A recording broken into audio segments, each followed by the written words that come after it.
And I'm getting everything set up here.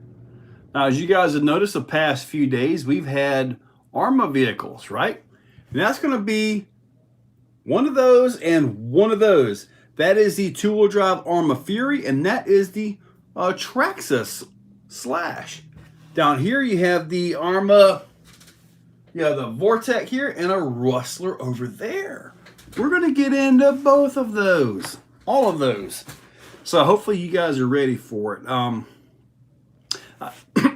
I do got to tell you guys though, when the Arma Fury starts hitting the track and you guys start getting them things tuned up and you brush this them out, hopefully they bring a BLS version of these. They do this, they're going to hurt some feelings in the short course class. Wait till you see tomorrow's video.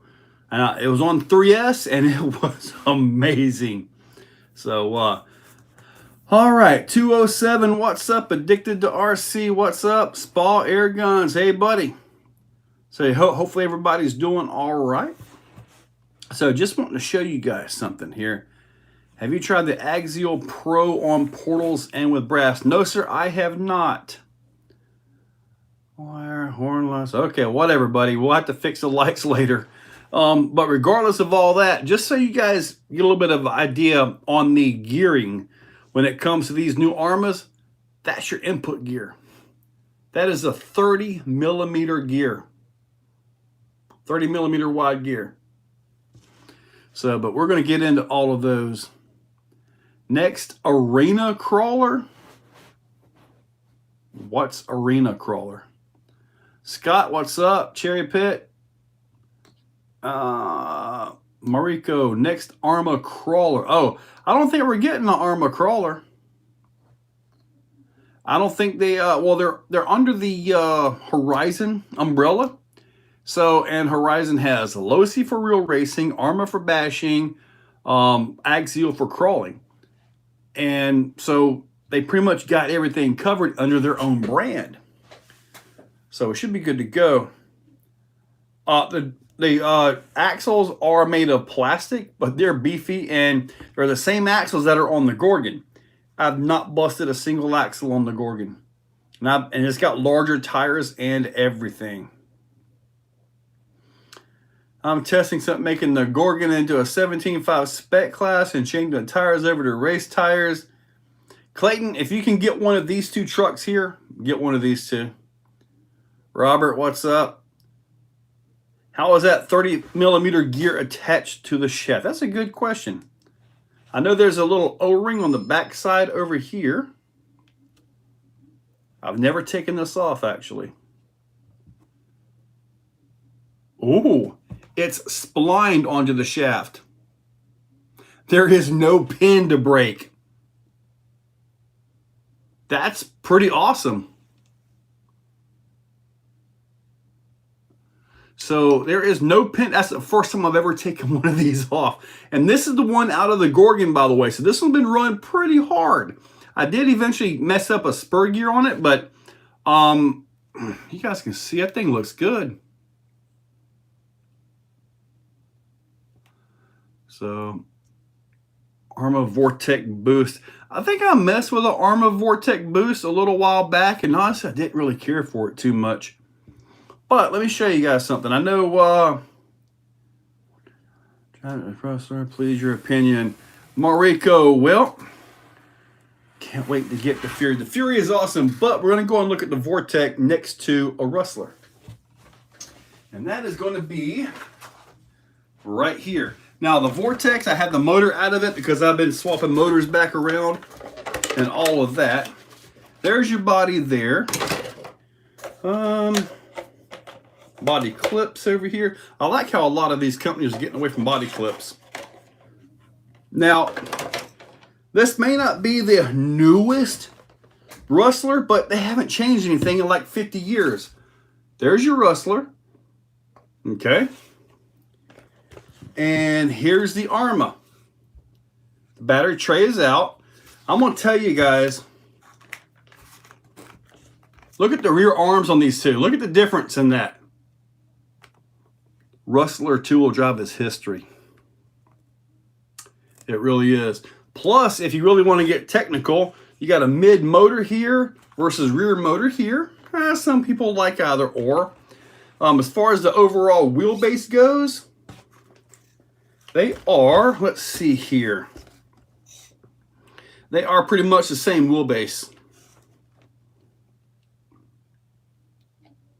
Pretty much the same wheelbase here. But, I mean, look at the front lower arms here. Will I be joining us in the morning? I have no idea. Look at the front arms. I'm telling you, the Rustler was good for its day. But honestly, it's history now. It really is. So, at least in my opinion. Grab the Fury, man, Arma Vortex boost, you know. Hot racing makes metal spur gear if you strip the plastic. I've only went through one though, so we'll have to see. We'll have to see how that works out. Because a granite voltage had awful axles even on two. These are not going to strip.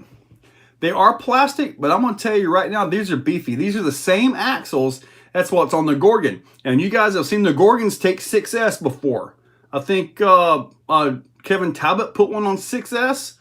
I'm not sure what if he broke anything on that or not, but dudes, everything about this is beastly. What's up, Brett? Inference for the Tusk and Rupture 525s. Yes, Ventralin RC, I do have inserts for them. I have normal ones and I have the cheat codes for those. How far are you from Aldo? I have no idea where Aldo is. I don't have a boost here. I do not have that, but I'm pretty sure the Vortex that I've got right here, the two-wheel drive one, this one is probably the strongest one. I mean, there is so much beef on this thing. I mean, it really is awesome. Now, this particular one, it was a bit of a handful on 3S, though. A little bit of a handful on 3S for that one. All those right by me in Sarasota. Okay, probably 3.5 to 4 hours north. So we put the little Rustler, put the little historical artifact up here. All right, now it's time for the Fury. Now, just so you guys know, I did actually break the body already. I smacked a piece of wood with it. But I'm going to make body mounts for these so we can actually change things around. So, see if we can work something out on that and put regular short course bodies on that. Now, this thing right here, probably still got sand in it. It is amazing. This is going to hurt a lot of feelings when you guys start racing these. They do have 14mm wheel hexes. I believe you can get the 12mm conversions for normal SCT style tires for them. But I still got the 3800. This is the same motor, same ESC combo I've been running in the Gorgon for a while now. So, but this thing right here, it does need a sway bar. We need to figure out a way to put a sway bar. I'm not sure if Arma's got that figured out. I mean, it does have what appears to be sway bar balls right there, where you can put some sway bar on that thing. You can see that right there between my forehead, and you can see that right there. So, but man, when you guys see this 3S run tomorrow, man, get ready. I did run it on 2S today. On 2S, I feel it will be better. I know when we used to run short course, we always run 2S, you know, because in the short course class, it's a 2S class, basically, not 3S. Here we can run 3S because the heck with the rules. We make them up ourselves. But this thing's going to hurt some feelings. I got to get some sand paddles for this. That thing is awesome. Let me get to you guys real quick. What's more fun, the Vortex or Fury? Seth, I would have to say the Vortex is more fun, but the Fury is just way more accurate. A much better driving vehicle. That's the only reason I didn't buy a Gorgon for my daughter. If I had seen it. Dan the Terrible Buddy, that Gorgon is such a fun truck. Where's mine at? Mine's right here. I've never broke them axles, ever. And I've done double front flips, back flips, double back flips. I think I maybe even landed a triple back flip with it.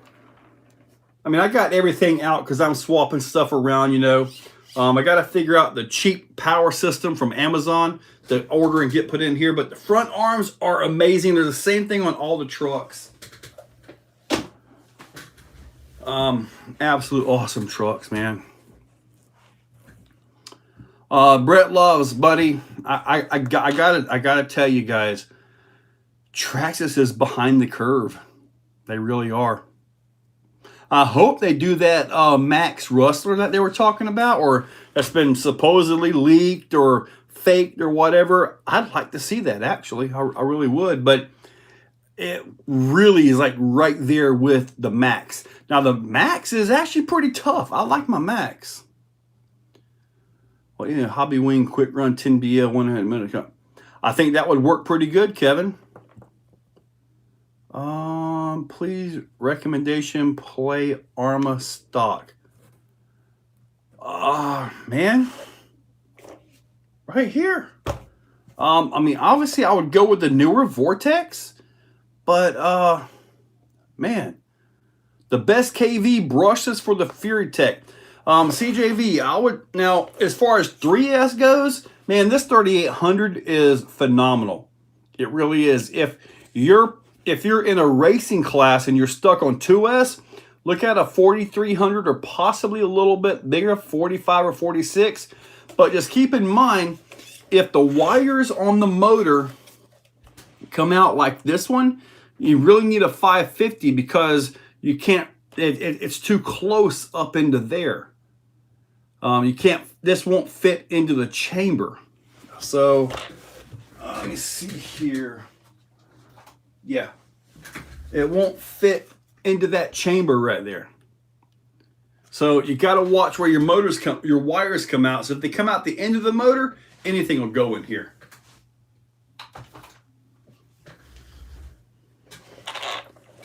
Vortex or Gorgon for bashing? Gorgon. And you've already got that one. If I can't go, then no one can. Man, that Gorgon is so much fun for bashing. Tracks again, their butts handling on the entry-level vehicles. Yes, they are, Marcus. Yes, they are. Tracks to make an upgraded sledge to compete with the latest Creighton EXBs. The sledges run pretty good around here, man. They really do. Oh, 5 a.m. Yep. This right here on 3S, 5 a.m. You guys will see it. If you're a channel member, you've already seen it.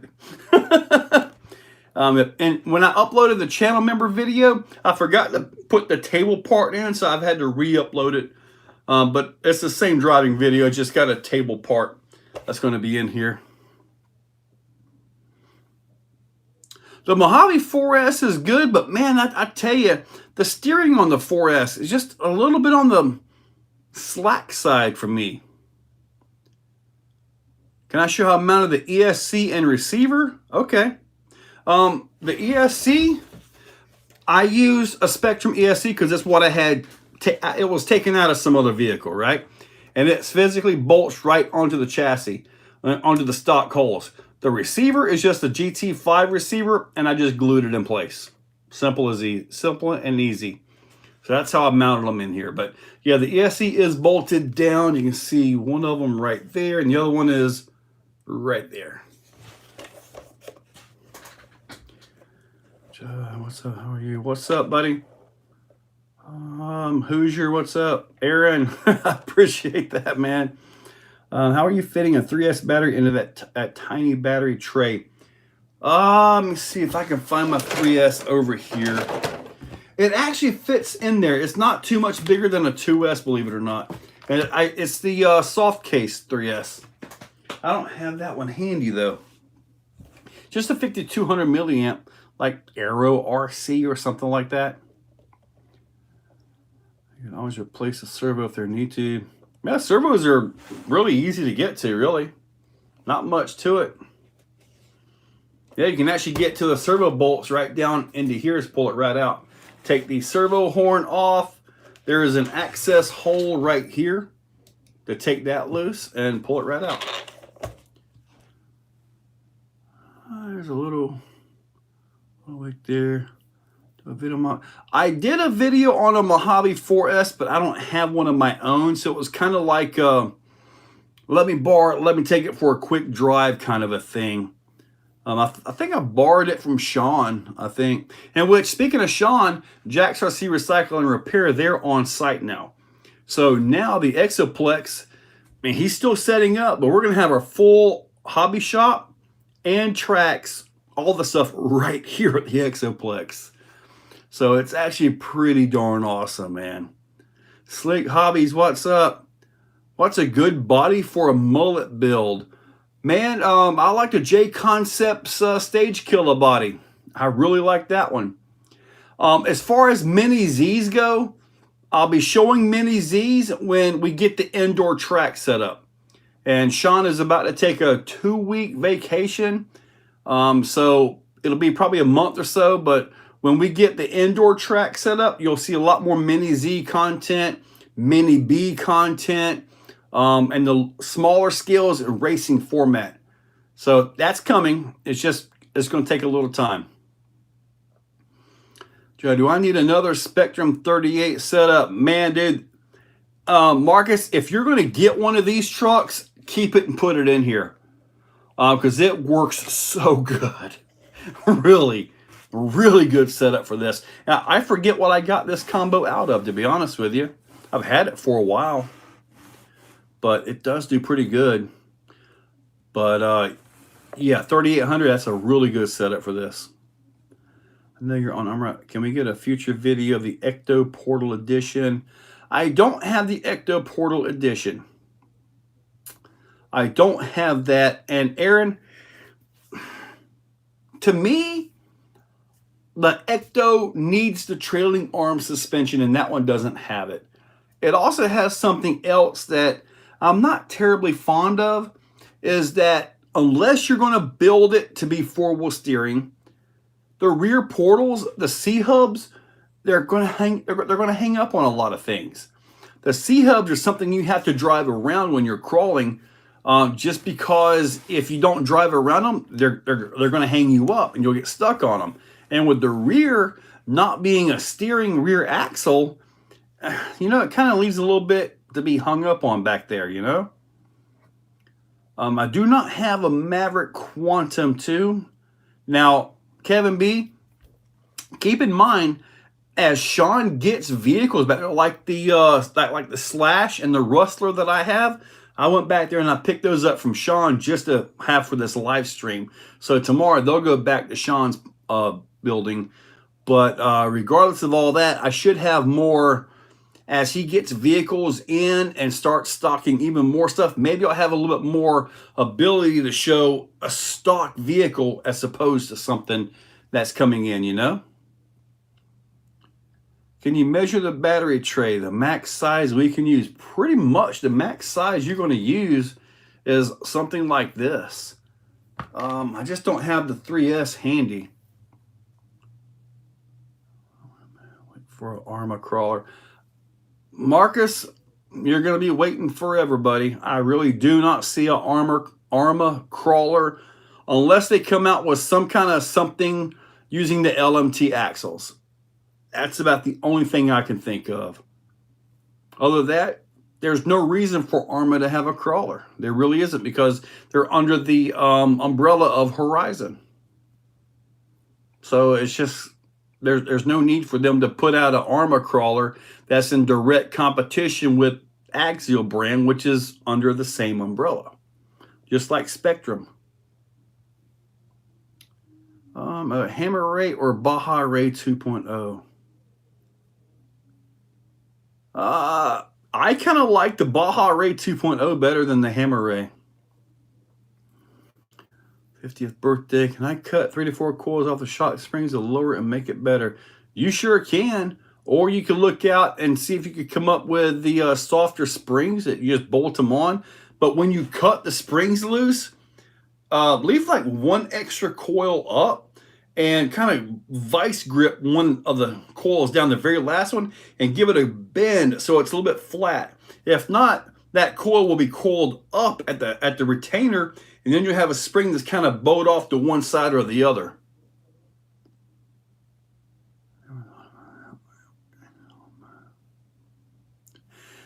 I think Element is, let me see.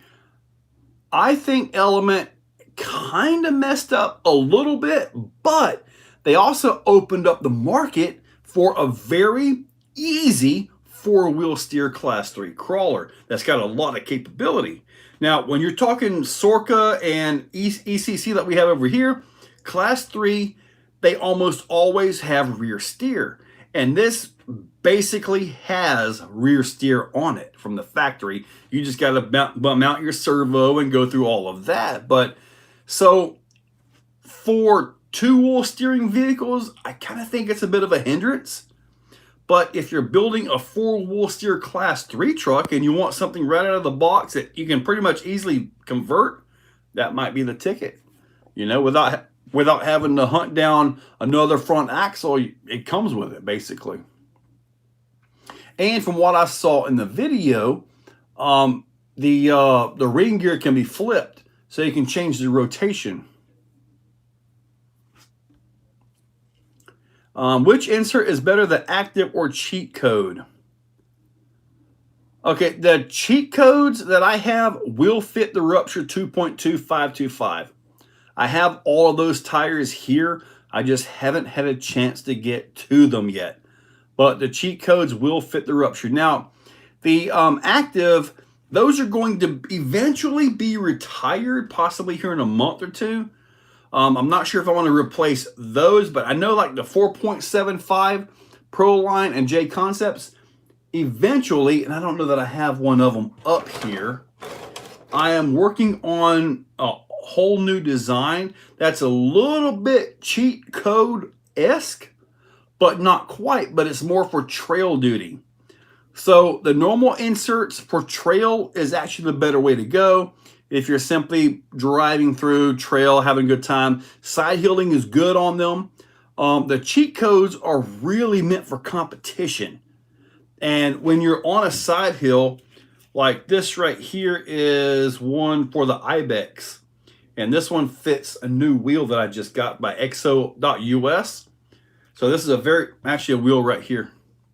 These actually fit on an MOA with the loaded dice. Now, you glue the tire on the back side, but the front has an actual bead lock. So this is kind of something I'm working on as well. And this is a Pro Code, by the way. The Pro Code, you set this on in your tire and you use the foams that come in the tire. You get the benefit of an insert as far as your side roll, your side hilling, but you also get the feel and rebound of a regular foam. So I'm not sure which one I prefer just yet, but I'm kind of leaning towards the Pro Codes being the way to go. And I do have on my computer, I'm not sure if I have it listed or not, but I have a Pro Code for the 525s, as in the J Concepts 525s for a 25mm wide wheel. I need to see if that's on the website or not. If you go to the website, exocagedrc.com, and search Pro Code, here, let me see if I can check that real quick. I forgot I got good internet. Let me see if I got Pro Codes listed for that here. PRO.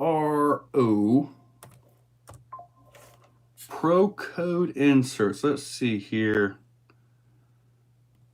Let's see. I've got them listed for the 1.9 30mm wide wheels, 1.9 25, the loaded dice, the Munchkin inserts, or like these guys right here. These are for your 1.0 wheels and your I've got some brand new ones for 1.3s too. I haven't got them listed yet, but I just got the design done. They look good. Everything looks nice and rounded on. They look good. And those go into your, I don't see the 525 Pro Codes listed yet. I'll see if I can get those on there though. But the pro codes, I think, are going to be the way to go, honestly. Let me get back to the live stream here.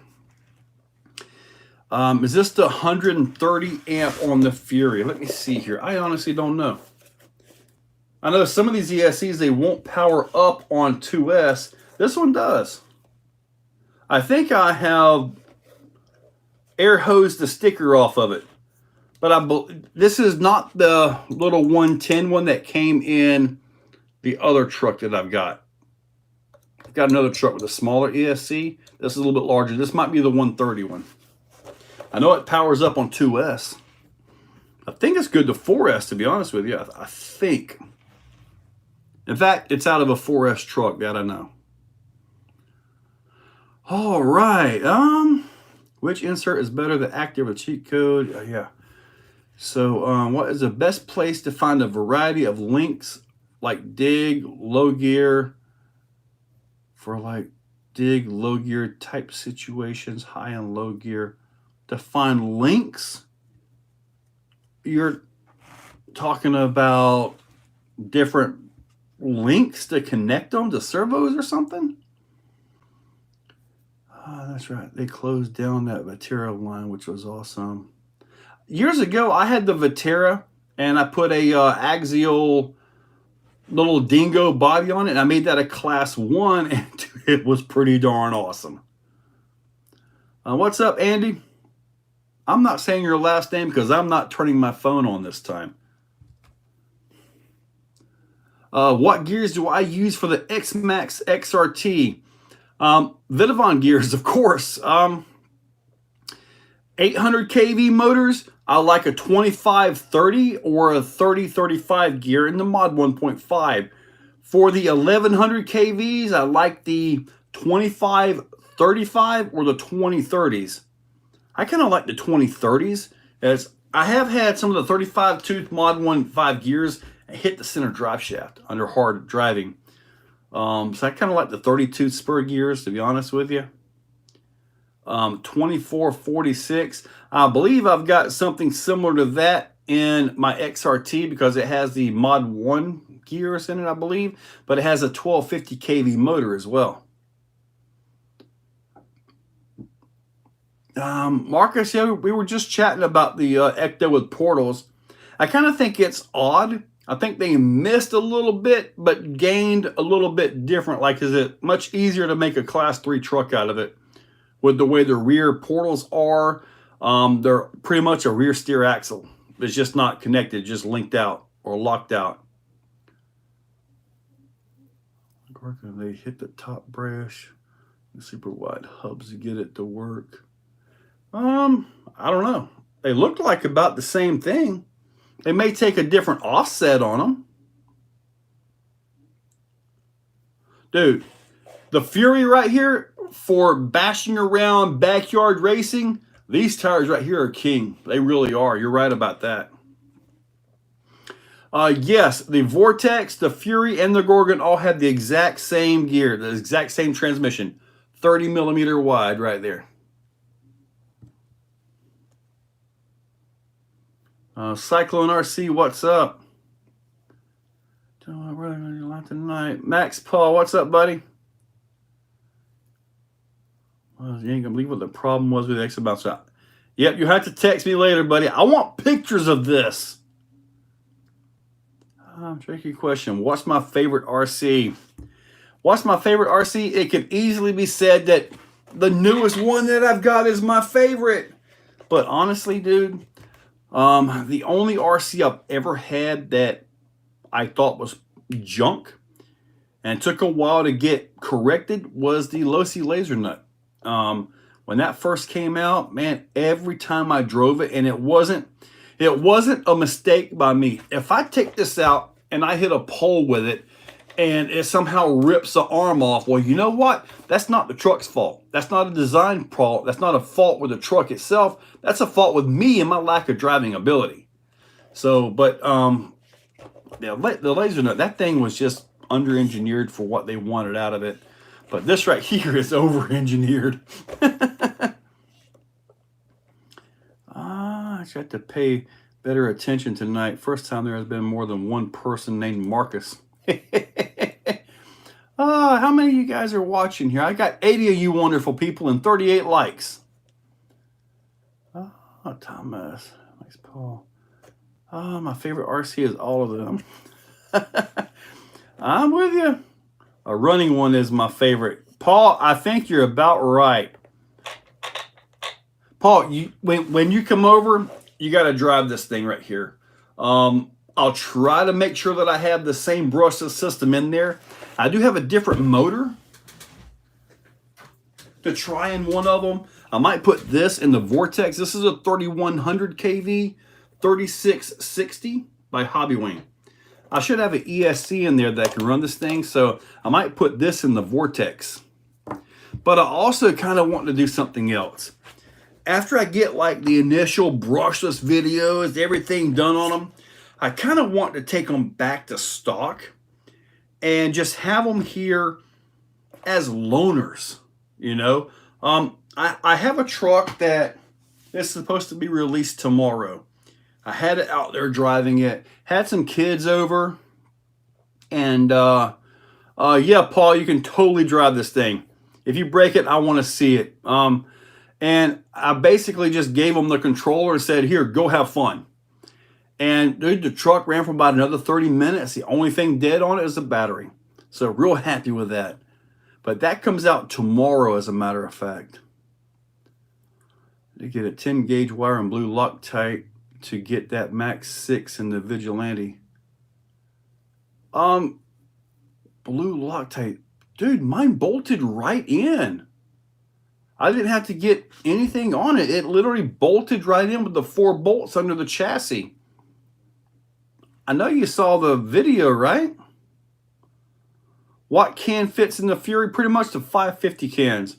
But the thing is, the stock motor's got the 3.17 shaft on it, or the 1/8 shaft, as where these right here all have a 5mm shaft. So you're gonna have to get a new pinion gear. Let me try something though with that motor. Let me make sure that 3660 will fit. I believe it will. Let me see here. The 3660 fits fine. It's all the way up against the motor mount on the inside right there. The 540 XL, that makes perfect sense because that's pretty much a 550 motor. So 24, oh yeah, that 2400 is a beast of a motor, dude. Traxxas actually got that motor right. That is a strong running motor, yeah. 2400 3S. I'm not sure if you're about to get 4S in there, maybe a small one.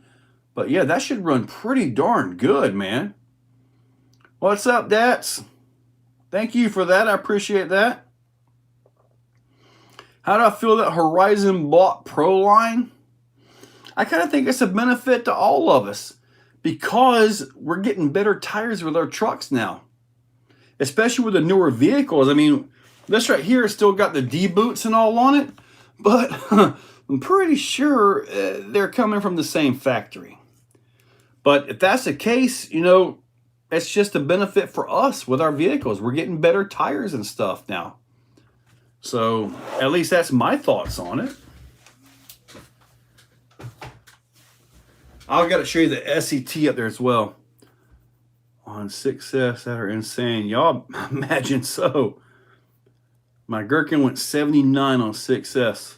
I had a TRX4 crawler one time, went 44 in a parking lot until it hit a ditch. What Spectrum ESC motor? Yeah, something I took out. It's like I take out like a 4S system, but I'm not sure where I got the motor from. It's a 3800 kV Spectrum. 3800 kV, and I believe it's the 130 ESC. It's an older one. It does say smart on it. Okay, never mind. It is a smart ESC.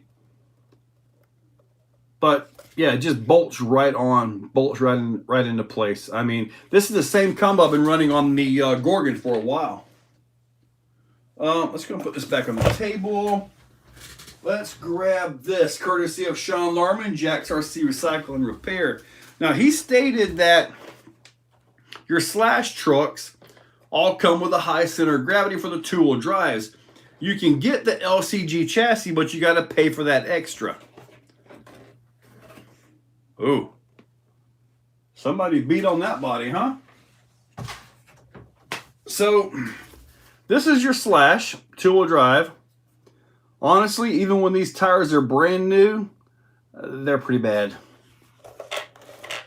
And then there's your Fury.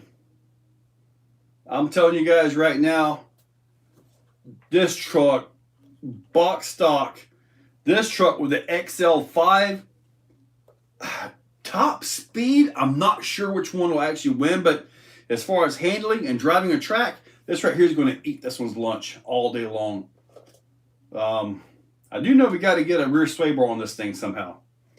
And I believe sway bars for this are easier to make. This does have RPM arms on it because apparently they busted the stock ones off. But you can even see with the RPM arms versus the Arma arms. Big difference. How about the wheelbase? The wheelbase is pretty much the same.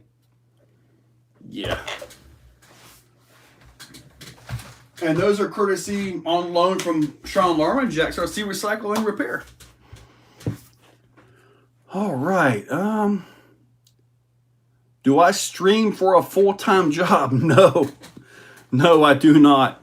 But I do YouTube full-time.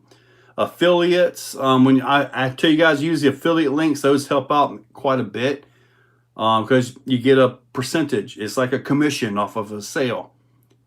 So affiliates really help out. And as far as affiliates go, if you are watching a channel, any channel, and they're showing something that you really want, and there's a link down in their description, use that link so they can make a few dollars off of you. It doesn't change your price at all. It doesn't change your warranty. It doesn't change any of that. But they get a commission because they did the work to produce the video to show you what you apparently like to see. So, and these Exo wheels, they're actually pretty nice. I'll be showing those when I get to them soon, hopefully.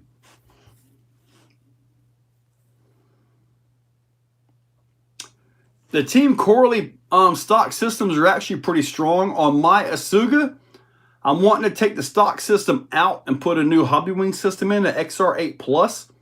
I've already got the combo with the 2250, and I want to try to make it good on 4S. 6S is a little bit rough on the diffs with that vehicle. Does anyone make a quality MOA with portals? Not that I know of. Two-wheel drive slash VXL LCG, right? Hopefully they put the brushless in these, man. I really hope they do. I was also hoping they would do it in the Gorgon, but they never did. I really wish they would. 2050 Typhon electronics fit? Yeah. Yeah, it's really close to the stock Spectrum or stock Typhon electronics that are in there to begin with, yeah. About wheel quality, but doesn't charge 40 a piece. Do I think anyone approaches Vanquish, Shift, etc. wheel quality?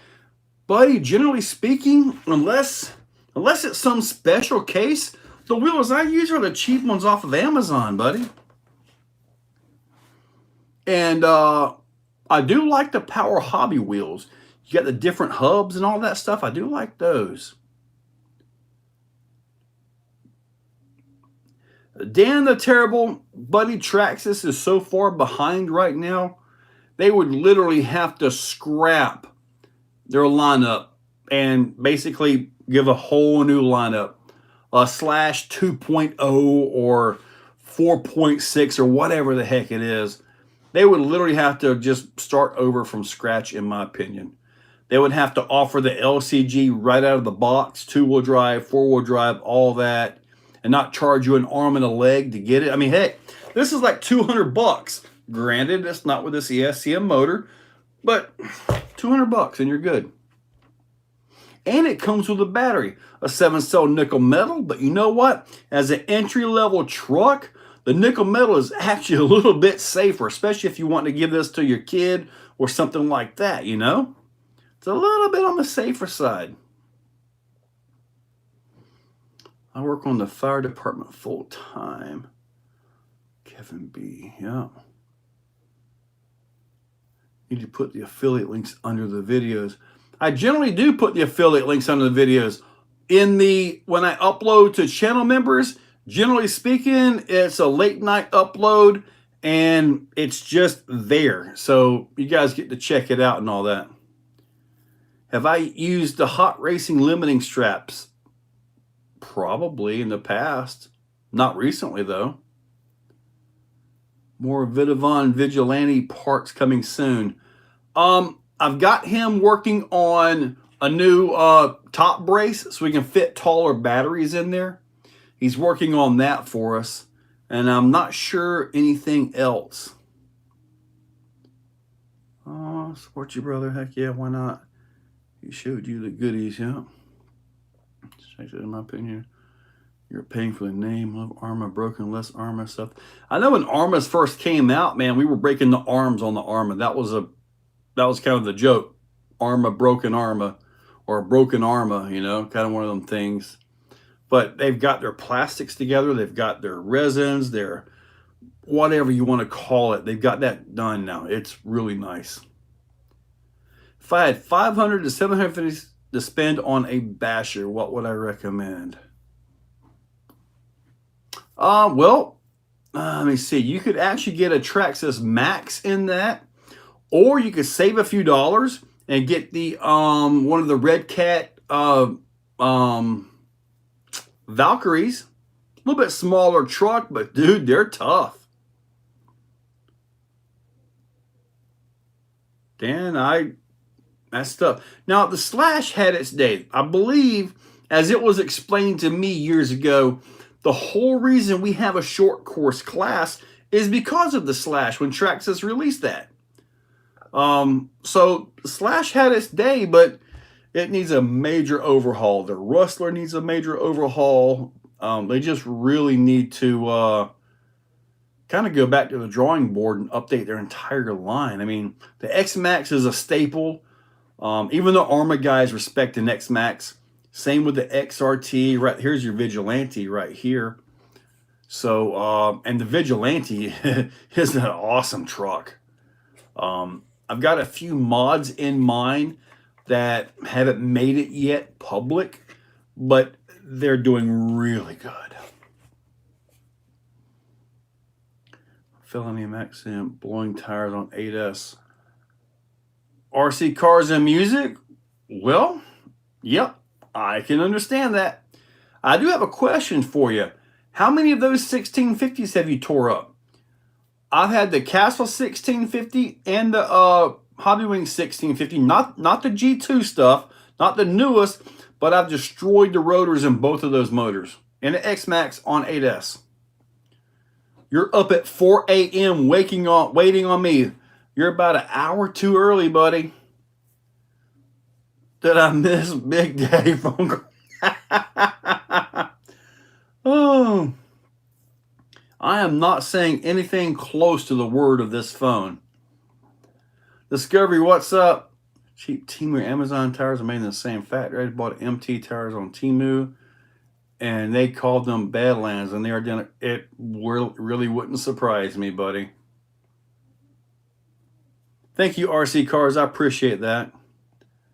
98 in the house and 58 likes. Hit that button. Max Paul, get them, dude. Yeah, I see 91 of you awesome people and 58 likes. On my Mojave 6S, I keep warping the D-Boots wheels. James, that's probably from really bad landings. Brett loves RC. What about the Bandit? Dude, I'm going to tell you right now, I love the Bandit. I really do. But I really feel that hopefully soon we will have this in a two-wheel drive buggy. I mean, it's all there. All you need are buggy wheels and tires and a buggy body. This is about the same wheelbase as the Bandit. It's already here. Think about it. It's already here. And dude, you put little Bandit wheels and tires with suspension arms like this, knuckles like that, dude, you could drop this thing off the Empire State Building and probably drive it away. Yeah, I mean, it's all here. You wouldn't have to do a whole lot to it. I wonder if I should try to convert this. Get my little Bandit body put on there, try to come up with something. Now, I do know this. If you want to change the bodies on this, look at the body on this. The body has this slider piece right here, and that slides into the back chamber. And then that pulls forward down into here. Best I can tell, you can swap this back piece out with what's on the Fury, okay? And at that point, you'll have these. And I've already got them measured out. I just got to finalize the print. I'm waiting for some new printer material. I'm gonna try to start printing in some nylon. I want to have body mount set up for the Fury. So if I can get body mount set up for the Fury, you can actually swap bodies and all that. The body's a little bit weird on the Fury, honestly. I mean, it is a little bit weird, but at least it's something different that we haven't seen before, right? So they did think outside the box. And it almost looks like they brought this in a little bit to try to combat catching air. That's, even though it still does. But still, that's actually kind of neat. It's definitely something different. I wish I had the Bandit in here now so I could actually test that one. Looking for a Nitro Bandit. Your only chance for a Nitro Bandit. I did see a Jado in the shop out there. Is the 1100 kV 5618 going to give me more speed than 1250? Well, okay, the 1100 is definitely going to give you more torque. And if you're maxing out the torque that the 1250 can give you, the 1100 may actually get you a little bit faster because it can pull a bigger gear, but then again, you're losing 150 kV on your motor. It would be like if you really want to make that thing faster, get an 800 kV in there and put 12S on it. That would really boost it up. Plus, you could drop back to 800 kV and just have fun with the truck without having to worry about it. For the most part. That was not my ringtone. No problem on my part for the 4990 1650 G2. But I fried two Max 6 G2s. I put a Max 6 G2 in my Vigilante. And dude, I was real happy with how it did. I have not killed a Max 6 or a Max 5. I have killed a Max 5, the older version, a couple years ago. I did mess that up. But I haven't messed with the Max 5 G2, and I've got a Max 5 G2 in the 70-pound Ram Bouncer with a 1250 kV, and it holds up. So,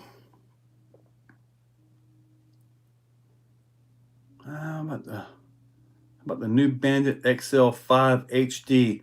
I haven't even seen it. I have not seen it. Will the Bandit wheels fit? These are 14mm hexes, so we had to come up with some kind of a way to make them fit like that.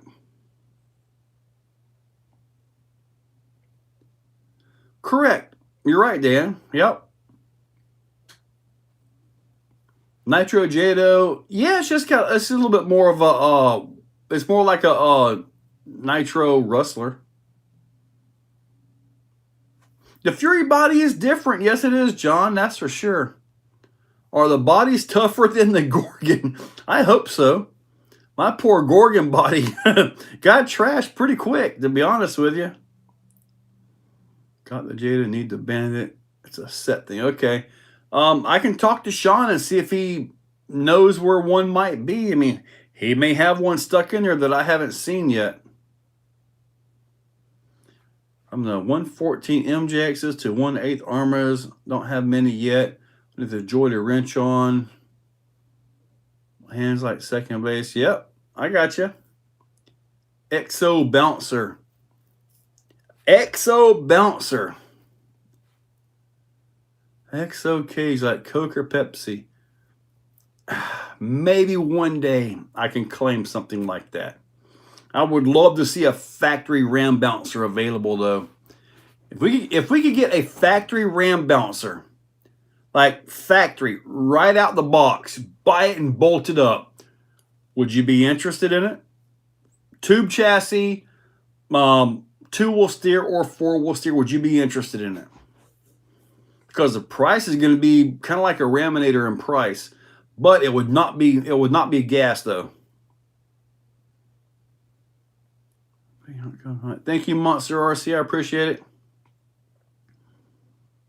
You know, it does, Marcus. It does. It kind of has that concept car. Yeah, it really does. You're right. Today, Joe, today. I talked to Primal about it today. I've talked to him a few times. And let me tell you guys what he's talking about. I spoke to Primal a few months ago about this because they took notice of what I did with the Primal driveline and ended up getting a chassis made by Addictive RC, Travis Vance. So he built the Primal or the Ram Bouncer V1 chassis. And I was talking with them and they said that they are considering making a Ram Bouncer. I mean, what's kind of cool is like, you know, Kevin Talbot has his own Raminator. Wouldn't it be sweet if Exocaged could get its own Ram Bouncer? Right out of the box. That would be awesome, man. That would be so awesome. Rolling for their XLT 450. I haven't seen that one yet. Have a kit to build as a Ram Bouncer and build it the way you want. Max Paul, well, I mean, how would you, I don't know how you could build it any different. I mean, unless you scratch build the chassis, you know, I mean, other than that, you got Primal axles front and back. The best transmission is going to be the Vidavon transmission. I think Andy did manage to break his transmission, but from what I understand, it was an epic battle that actually broke something on there. So, Andy, if you want to fill us all in on what happened and how you managed to break yours, I've got some output shafts, but I don't have a spur gear for you in stock. I have a complete Raminator transmission. As far as the Ram Bouncer transmission, I have a complete one of those sitting here in the package. I don't know, Max Paul, how you would, you know, custom build it. I mean, there's no other options for axles. No other real options for tires unless you get like the tires that what RC Sparks did, which I kind of like those tires, by the way. So on my Raminator, did you get, I think it does have the long ones, but I can't really confirm that. I think it does have the longer links though. I just need to go to Primal and see if I can get the measurements off the links themselves and see if it does. I know mine has the upgraded links on it, but they were on it when I got it, and I believe Scale Rat said that they were the longer arms, but I can't confirm that. So, but regardless of all that, get a sip of this. Oh man, you guys have been keeping me busy today. And it's 8 o'clock though.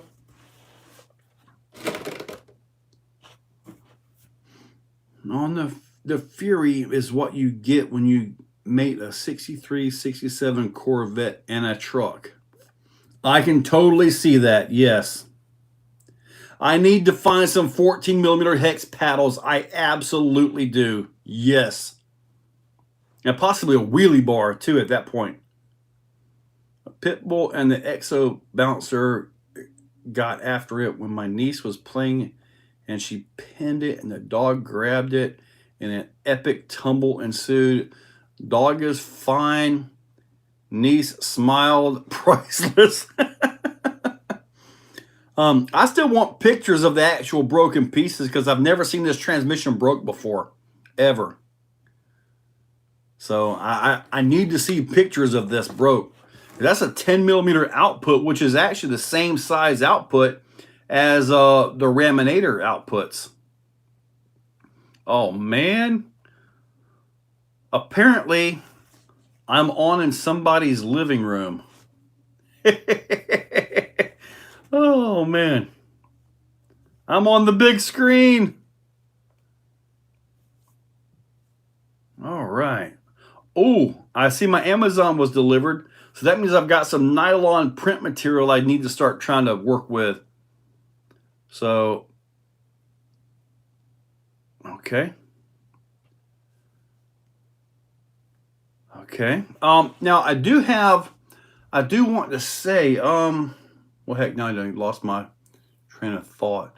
But I do have 2 of the Reefs transmissions in stock. I believe it's a silver one and a black one. I have 2 of those. I haven't listed them yet or anything like that, but I do have those.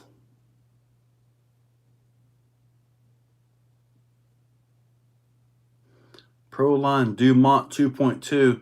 If they have a 14 millimeter wheel hex, slow MK5, then yeah. Chris, what's up, buddy? 12 millimeter conversion of slash paddles. That's basically it right there. I really like the 14 though. It's just, there's less chance of spinning the 14 in a wheel. Mojave Groms are cool, especially if you're in a tight place. If you're in like an open field or a parking lot, then yeah, they're really, really slow. I'm on your TV too. What's up, handyman? Get out to Marvin fighting electrical demons. When's the video on the new and improved Fury? That comes out tomorrow. Channel members have already seen it.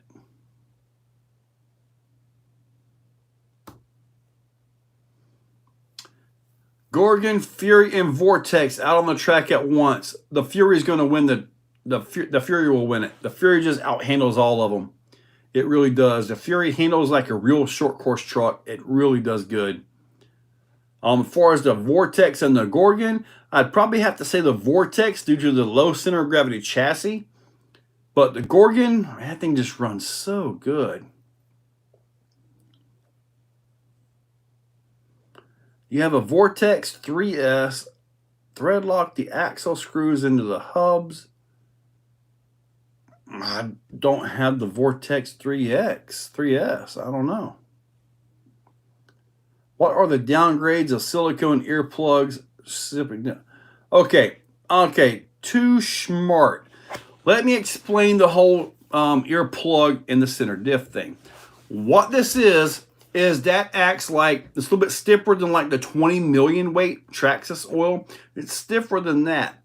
But the way I do mine is I'll take the diff, I'll open it up, and I'll just put it on like a napkin or something like that, right? And I'll let it sit for, 30 minutes or whatever. But what I do is I don't go through and completely clean it out because the silicone earplug is not a lubricant, okay? It's not a lubricant, so I make sure there's a little bit of regular diff oil still in the diff. That way, at least there's a little bit of lubricant. When they say that, oh, you put silicone earplugs in, it's going to lock the diff up. No, it absolutely does not. Not even a little bit. But what it will do is it'll stiffen it up a lot, and you still need a little bit of oil in there. The best option would be to get you some Traxxas 20 million diff oil. That's the best option, to be honest with you. But the earplugs, those are a great way to go. And you can get them at like CVS. Oh, Spectrum 45, I bet that is.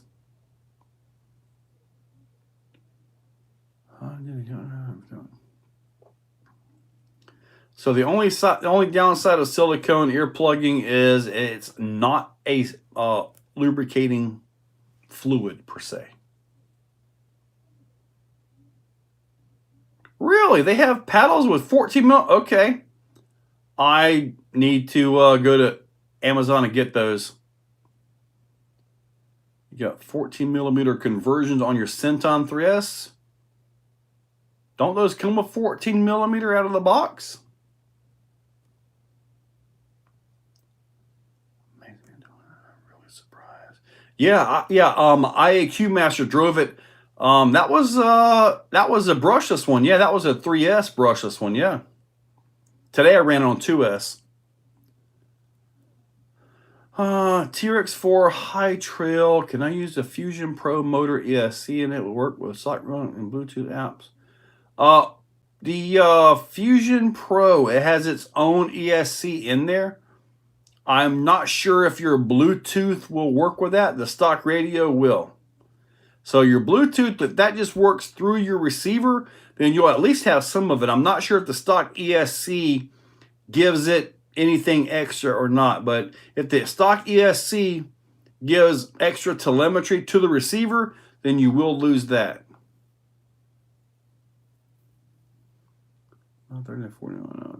Dumont. Okay. I've got them at CVS at 15. Yes, that you are correct, Kipper. Do I have any 99 micro servos in stock? I do. I have one, but I got to use it. And that one servo that I believe it's the 179, that I got about 2 months ago specifically for the Losi NASCAR. And hopefully we'll be getting those soon, man. I hope. I mean, heck, I've been paid for, I guess, about a year now for the Primal 1/5 Challenger. I bought that when that came out, the pre-order and all that, and I guess it's still a pre-order because I don't have the vehicle. I think it's supposed to be September or not, certainly not September. Hopefully October. Hopefully this year. Yeah, but you got the your Centon came with the 17. You got the 6S Centons, right? The 3S Centons, I believe, came with 14. Yeah, that's what I was saying, Kipper. Yeah, the Centons came with a 14. The 6S ones, which are discontinued, came with 17.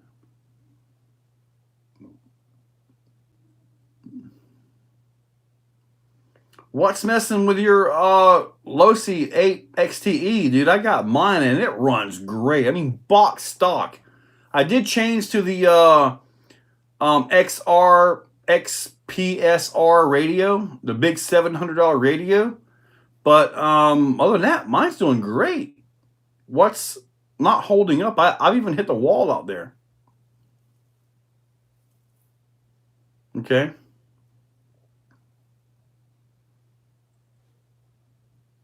Which kind of earplugs are you using, Andrew? The actual silicone ones? Generally, what I find in those when I take them out after a while is they just kind of gum up into a ball, but they're still going through the gears as long as you have enough of it in there.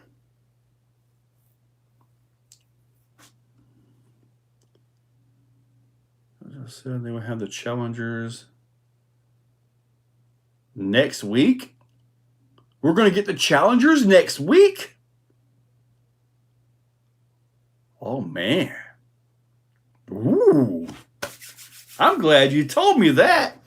I'll be getting ready for that, dude. We're going to have the Challengers next week. Woo. I got the two-wheel drive electric roller, by the way, because I've got systems ready. Man. I'm glad you mentioned that to me, Andy.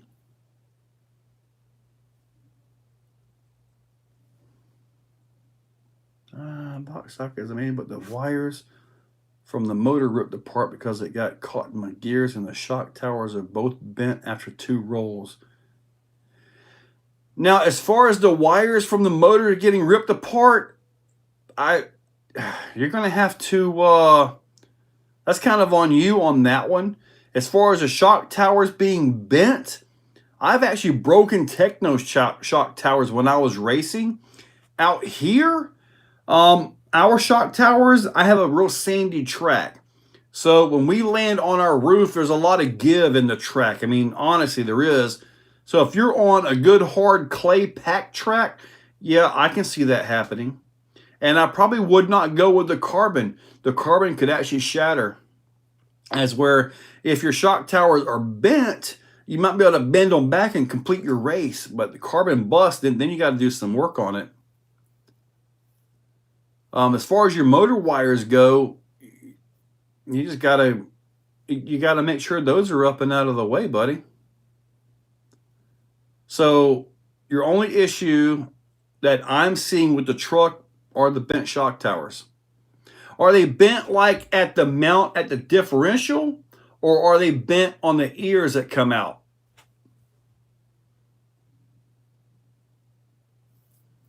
Well, if they get them in their stock, if they get them in stock, then it won't take them long to get them out of their way. Am I putting the Max 5 or Max 4 into the Challenger? It's just a two-wheel drive. I'm not sure. I have a Max 5 in there with, I believe it's an 800 full G2. But I also have an XLX2 in there, Castle, with, I think there's an 800 Castle in there, or 1100 Castle in there. So I'm kind of at a toss-up on which system I put in. I mean, when it comes to that kind of driving, Castle still has something for that style of driving, you know. Doing the burnouts and just raw power, I think Castle still has the edge. It's just they're still so behind the times. It's kind of like Traxxas. They still have a place, even though they're becoming history, if that makes any sense. Yeah. Oh, yeah, Clayton, he did. Supposed to ship next month. I am so ready.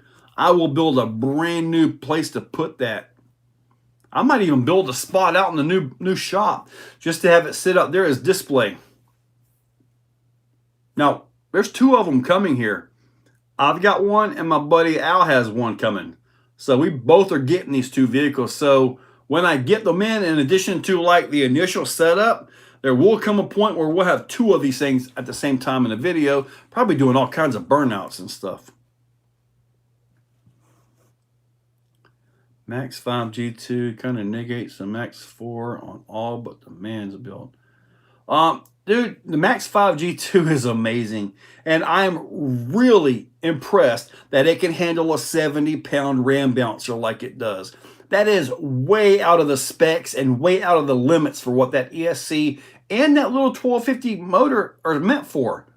It's way beyond the limits of what that system's supposed to be able to do. And Andrew, you know as well as I do, it runs it great, doesn't it? It really does.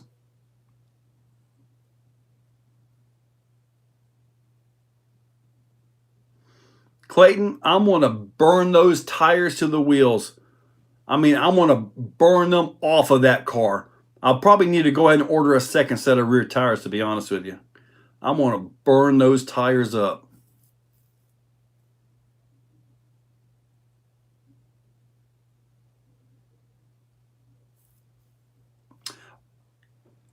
YTHO, are there any aftermarket towers for that? If they're bent at the bulkhead, at the mount, then I'm assuming you flipped over and landed pretty good like this.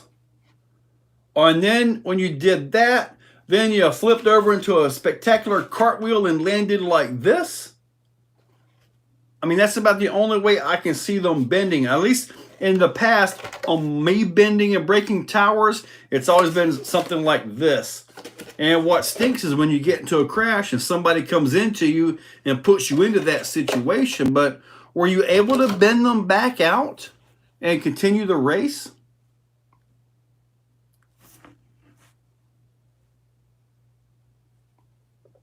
I have yet to have a Cobra ESC.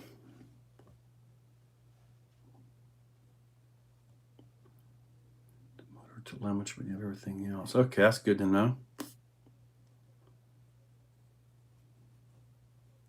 Let me see.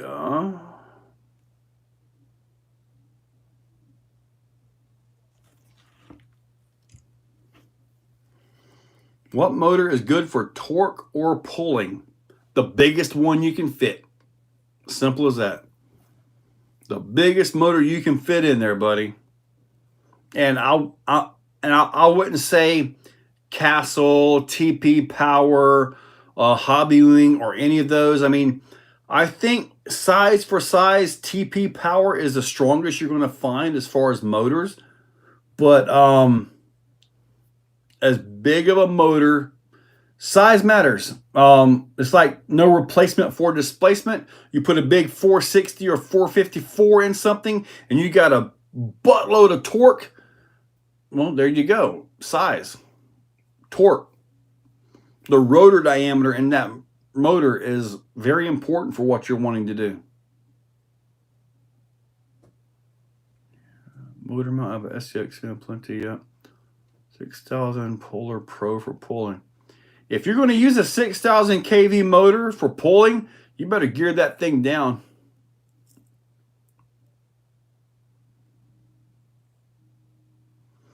Oh, wow. So you pulled it out of the diff cover. Okay. Let me see.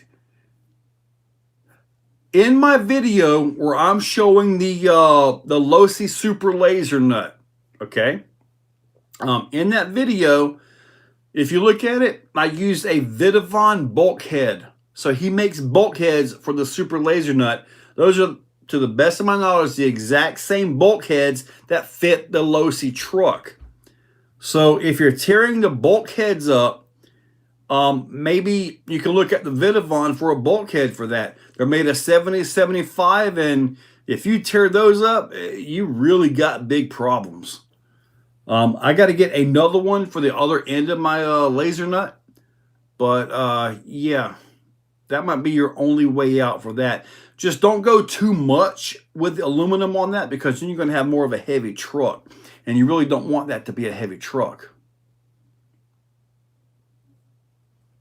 I made the 460 or 454. 632s in a whole nother league, okay? They don't even have 632s in monster trucks. They got they run the 572s, don't they?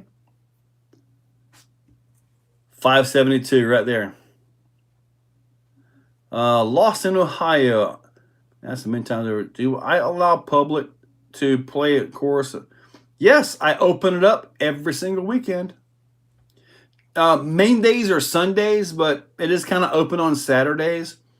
During the week, you can also come out. The thing is, if you happen to show up during the weekday, and if I'm happen to be out there recording, I might need you to kind of tone it down or keep quiet so I can do what I've got to do on the video. And if you happen to see something that you've never seen before, no videos, no pictures, no chat on Facebook, because it's not out yet. I do R&D for several companies on vehicles that may or may not ever make release. So sometimes, like if I have something like that, pretty much I'm not going to be out there knowing that somebody's out there with that vehicle. So, but regardless, if I happen to be out there and you see something take off like crazy, or I'm hiding something under my shirt, just look the other way. That's all I ask. Last thing I was going to say, a video on the Losi after I pre-ordered mine. Yes, sir. Yes, Gramapalooza is on November 16th, 17th, I believe it is. E-bikes. Ooh. I'm looking at another e-bike. Yeah, I'm looking at another e-bike. This particular one is two-wheel drive, front and rear, and full suspension. I'm looking at that one. It's about $1,300. Actually $1,400 for the higher, bigger battery version. But full suspension, front and rear on this thing. It actually looks pretty nice. It has a little bit of a basket on the back of it. But I think right now that little scooter is the best option I've got to take to events, because I can compact it and throw it in the trailer and go with it. Because I need to be able, when I'm at an event, and when I'm at an event and I have a booth, I'm a vendor, sponsor, all that stuff, like say Beat the Creek, I want to be able to get to the barn real quick, you know, to go drive the barn, enjoy the barn, and kind of enjoy the park or whatever it is. I need to be able to get there quick and get back. So having a little set of wheels to get that is a big deal for me. Cool deal, Lost in Ohio. Appreciate that. How many e-bikes do I need? I need as many as I can until I find the perfect one. I got my hopes up for this one though. Two-wheel drive, front and rear drive, full suspension. It looks like it has everything you could possibly want on it, honestly. The tire has 24-inch wheels and tires on it, so a little bit smaller than the big fat tire one that I've got. Thomas on the SCX6. Dude, I love that platform. I really do.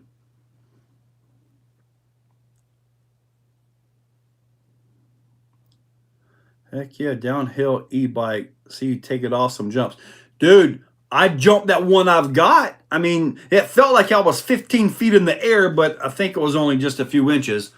But that one only had suspension in the front. This one is full suspension, front and rear. So you never know. And with it being dual motor, it may have enough power to get my fat butt going to actually get some air. I just don't want to land, be crooked, and then some fat guy rolling through a ditch or something, you know, which could possibly happen. Am I planning on making pro codes for SCX6? I haven't thought about it, but I could. It wouldn't be too hard to do. I mean, I've already got, basically the pro code is basically this without all of this. I mean, in its basic form, there are some adjustments to it, like the ramp up here, because of printing overhang and all that can be a bit of a pain.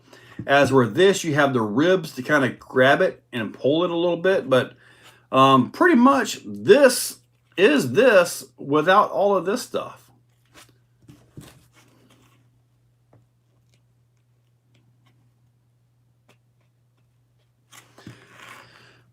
Yep, I don't want to cause any damage. Ribs for her pleasure. Broken ribs.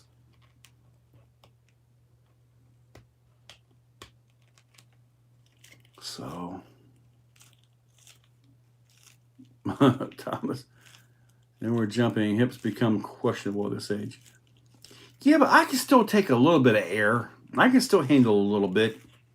Just not like I was when I was a kid, you know. The wife is doing pretty good. She's slowly recovering. It was a bad operation. It was a rough operation, put it that way. But she is getting better. Thank you for asking. Appreciate that. Yeah, I mean, this one has full suspension. You know, that's kind of a big deal at our age. So it's kind of something I'm looking for.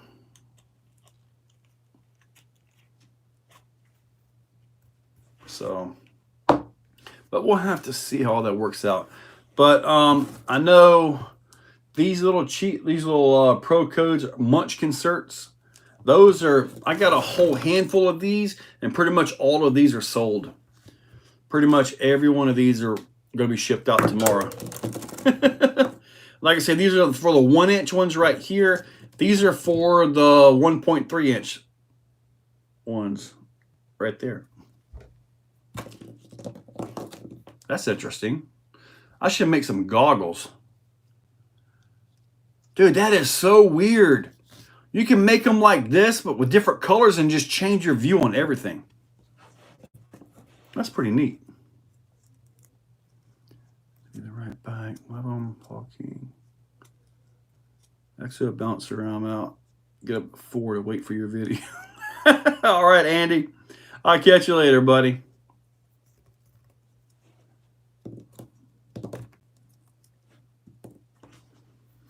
All right. Man, you guys done cut me some slack. I'm waiting on you guys to lead me where I need to go here.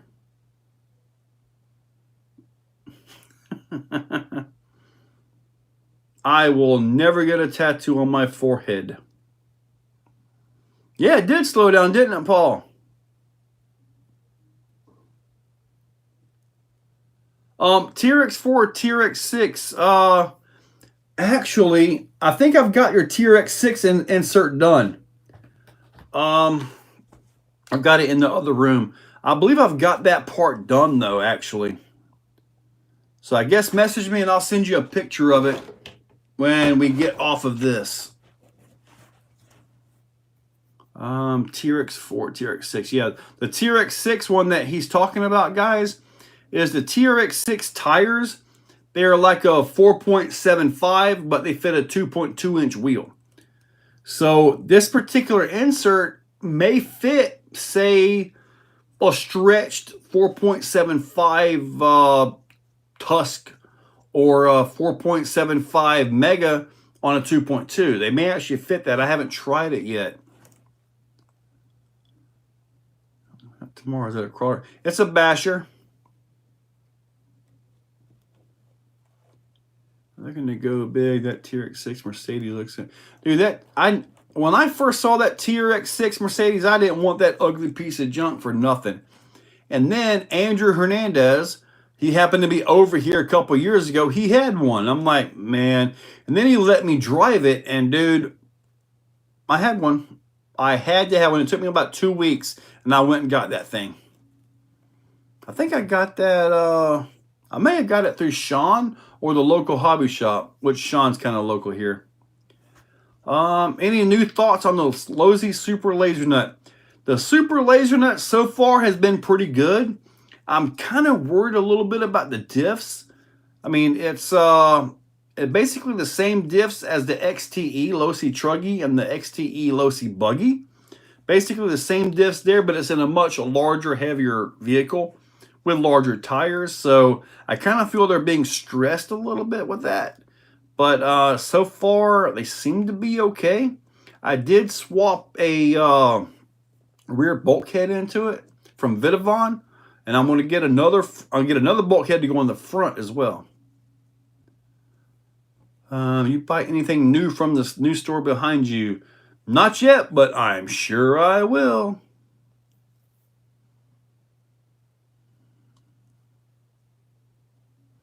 I think I did. I was messing around looking at it a little bit, yeah. You have to remind you. Yeah, I'm sure I'm going to pick up a lot from him. And now you have the TRX6 flatbed, which we're still wanting for you to do the tilt bed conversion. You know, I forgot all about that. The last I heard about the tilt bed, this was like a year ago, was that Reefs was actually helping him build them. Are they even available at this point in time? Because I forgot all about that whole combo. I forgot all about that.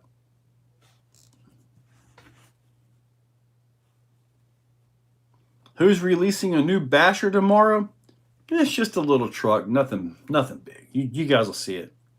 It's actually pretty cool though. I do gotta admit, and it's tough. I loaned it to some local kids that happen to be here, and they beat the snot out of it. Nothing broke. It is built like it's built, I would say, beefy like what the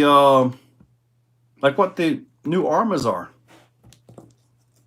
Like, they're built really strong, actually. The Arlarlo Omni Terminator, that's been out for a while there.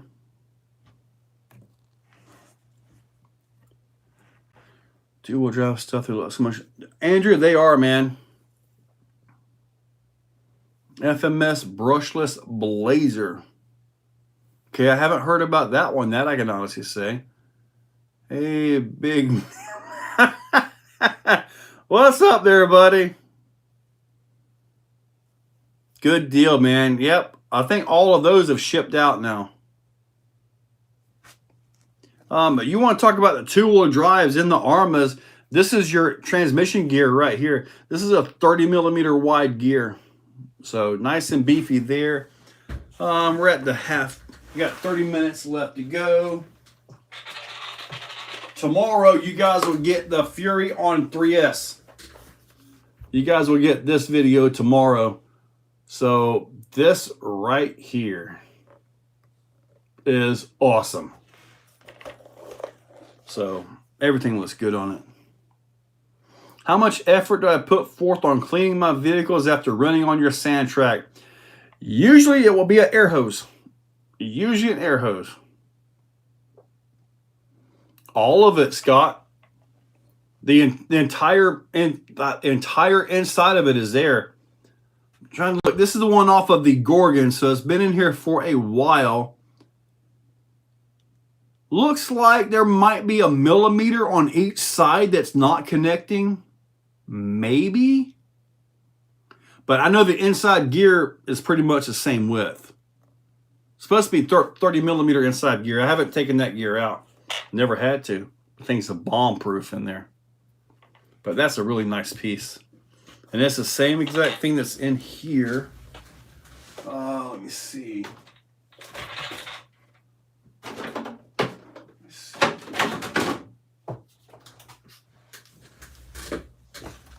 When you pull the cover off, by the way, just so you know, there's your gear. This one has grease on it. And what do we have in here? We have, oh yeah, it's all of it. There's no way for me to show this to you in here. There's no way for me to show this to you. Let me see here. I'm not going to show that. Well, you can see a little bit of it in there. That is all one big old gear in there, buddy. One big old gear. Yep, that's a counter gear too. So that's a counter gear and then to the differential gear.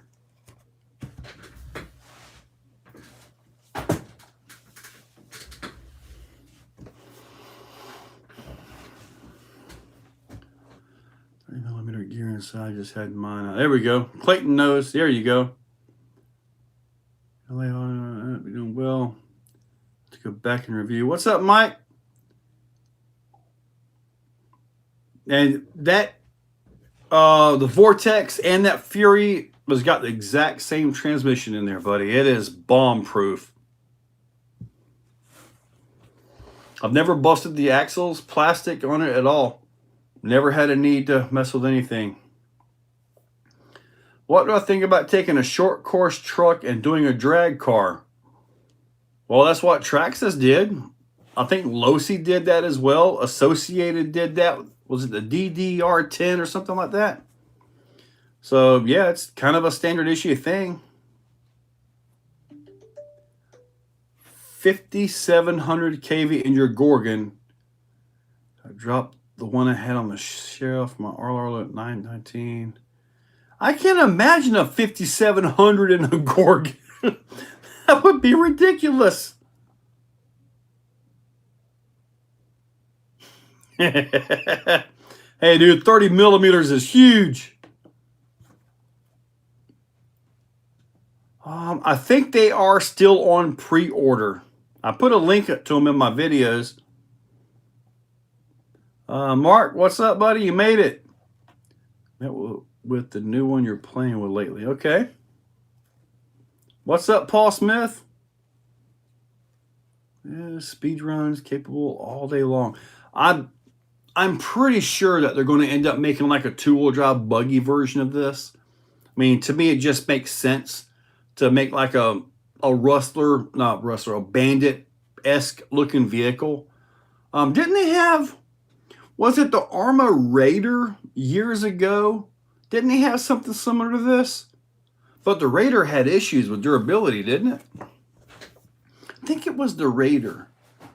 Or it was something else, another brand. But regardless, if they do this, with this drive line and these level of suspension arms, dude, you're never going to break this thing ever. Man, my you know, Mark or Thomas, my little Bandit went great. We still run them. Okay. So yeah. Oh boy, now we're getting quiet. You guys are slowing down on me. Gonna need some input here. Let's see, what do I got going there? Got all kinds of information.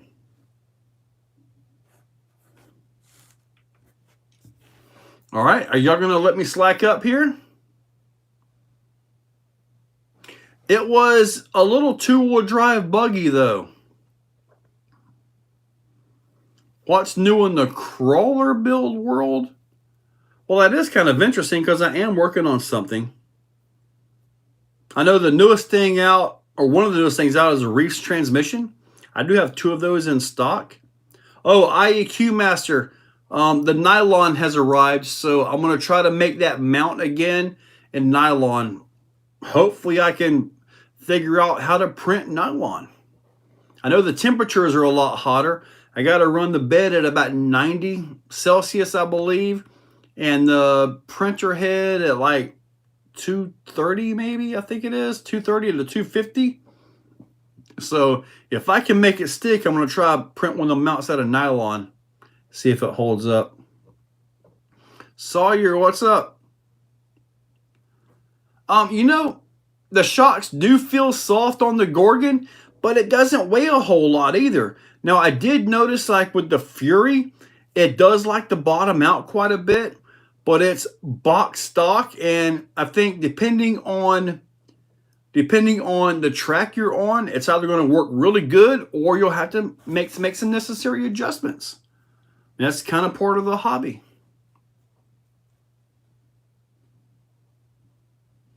Bo, I have seen those. I don't have one yet, but I have seen those, yes.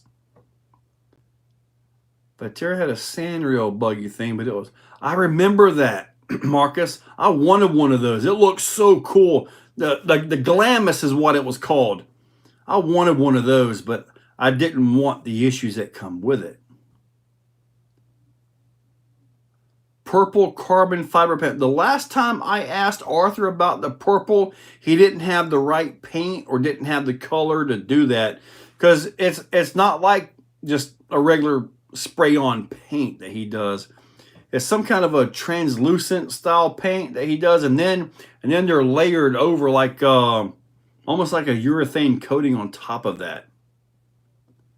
4S Mojave or 6S Asuga?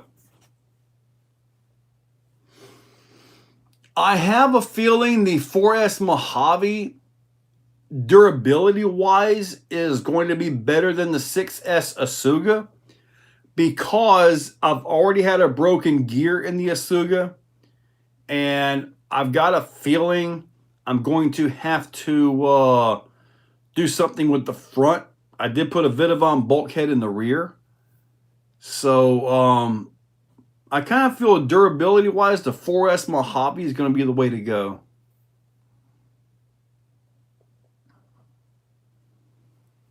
The Kraken motor and ESC will fit in the Grom as well. What's a Kraken motor? You should get one of those Vortex Megas and brushes, swap it, or get the Red Cap Valkyrie. The Vortex are 2-wheel drive. The Valkyrie is 4-wheel drive. Honestly, the Valkyrie is really good. It's hard to beat the Valkyrie in the 4-wheel drive basher world, honestly. I did have a Vetera Twin Hammers, and it was just kind of okay. Didn't really want to do much with it, honestly. Purple carbon fiber would be a super trick touch in my current build, right? Furatech Kraken. You're talking about the crawler?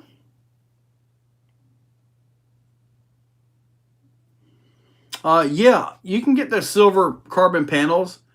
It'll be faster if you order them direct, though. It really would. If you're in a hurry, just go to the vidavonracing.cn, order them. If you pick DHL, then it'll be there probably about 3 days. Mike Rainey, I don't have them listed on the website. If you want to send me an email, I can get you one shipped out tomorrow if you want it. 6,000 kV sensor mode. I need to look at that then. Let me see here. Let's go with rc@yahoo.com. Here's my email address, Mike. If you want to just order one directly to me and send me an email. Yeah, DHL and Vidavon is way faster than I can get them. When I place an order, it can be 2 weeks before I get shipping. It's just always been that way for me. And even then, when they ship them DHL, sometimes that's a week and a half to get them from DHL. It's like DHL is like super fast. Boom, you get them, and you get them like 2 days, 2 to 3 days. It's amazing. With me, it could be a week and a half.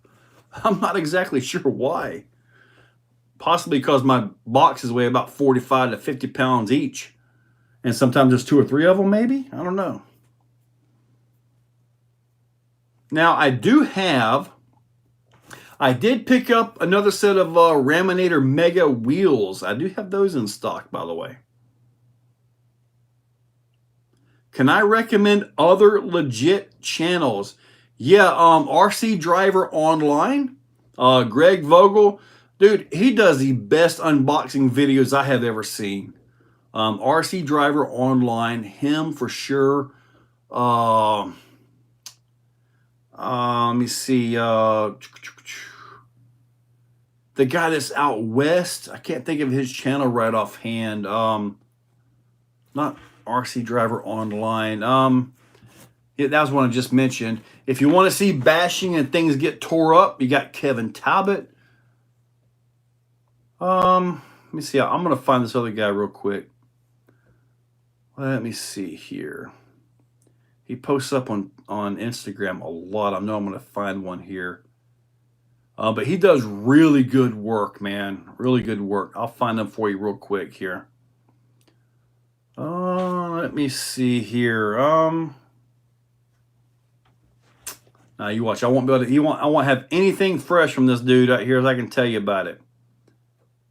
West Desert Wheeler. That's it. That's the one I was trying to. That's the one I was looking up on my Instagram right here. Yeah, he does really good work. So definitely check him out. All right, I'm seeing a bunch of things on Instagram. Instagram has got some really good stuff. Oh man, I gotta show you this. Hold up a second. Let this reset. Oh boy, I don't want you to see something you shouldn't have to on a PG. Yeah, look at this guy.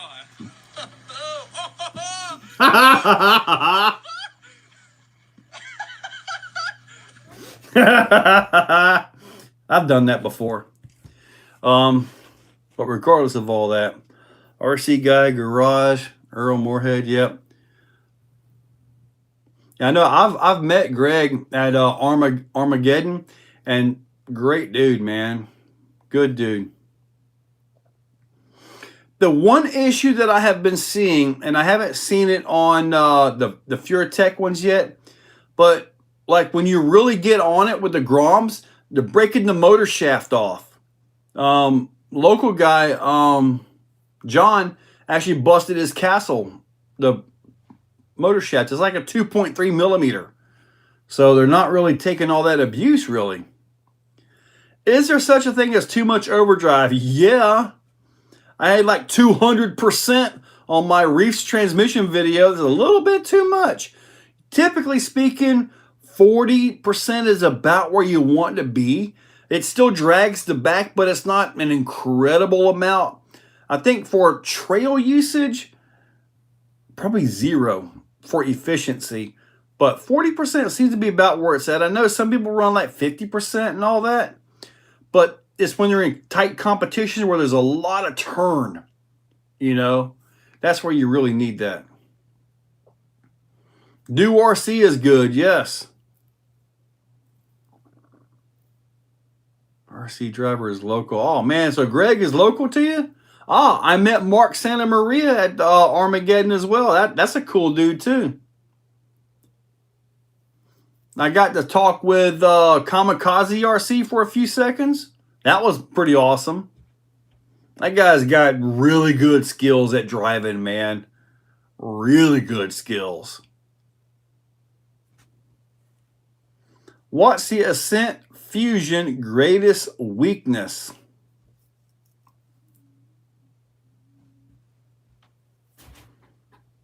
Possibly the suspension link rod ends. That's about it, really. Other than that, it's a really solid truck. Yes, he does. Kamikaze is just amazing, dude.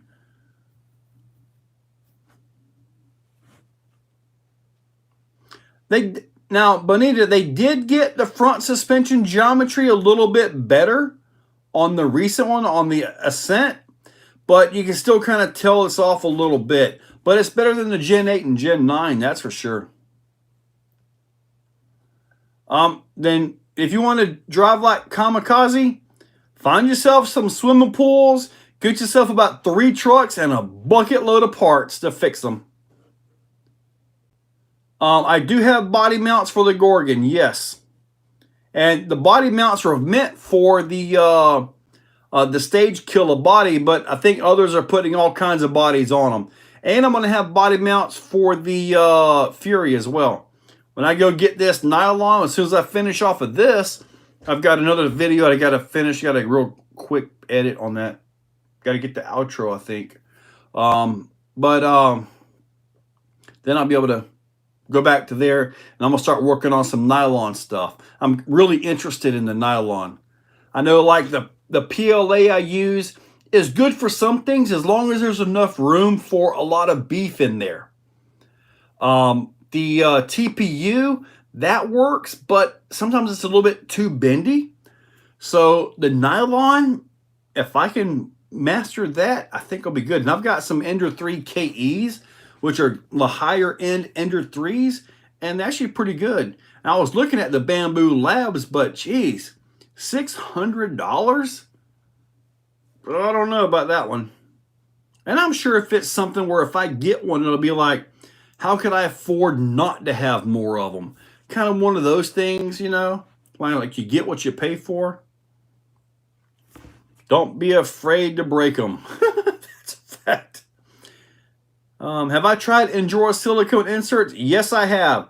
And honestly, they were pretty decent at the start, but they don't have any longevity to them. At least the ones I had. I tried the green ones, the blue ones, and the red ones. They're all on videos. The green ones, you have to be really lightweight. There's not really a lot of side hill support. The blue ones were about the best ones for me, and I kept the blue ones the longest. The reds were just too long, just too hard. But the blue ones, over time, they just got too mushy. Too mushy. They lost the side hill support. I've yet to see anything beat an actual printed insert on side hill.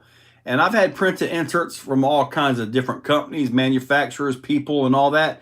And dudes, I've never had a bad one, other than one that was either too soft or too hard. Other than that, man, printed is the way to go. And then I've got these new ones right here, the Pro Codes. These are nice. So just so you know, those are nice. What's best truck kit for C1 truck? C1 kit? I don't know. I don't want to say RC four-wheel drive, but people do like those. I don't know why. The wrong side of the chassis in relation to the panhard. They shouldn't be mounted on the same side of the chassis. Huh?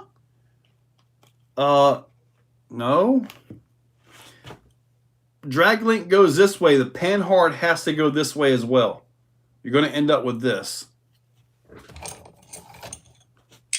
like your panhard runs, you're looking at it from passenger side down, but your panhard runs from the chassis down to the axle, right? That's your panhard. Your drag link has to be the same for that to work with no bump steer. From what I read on that, maybe I'm reading it wrong, but you were saying this? that don't work at all. That don't work at all.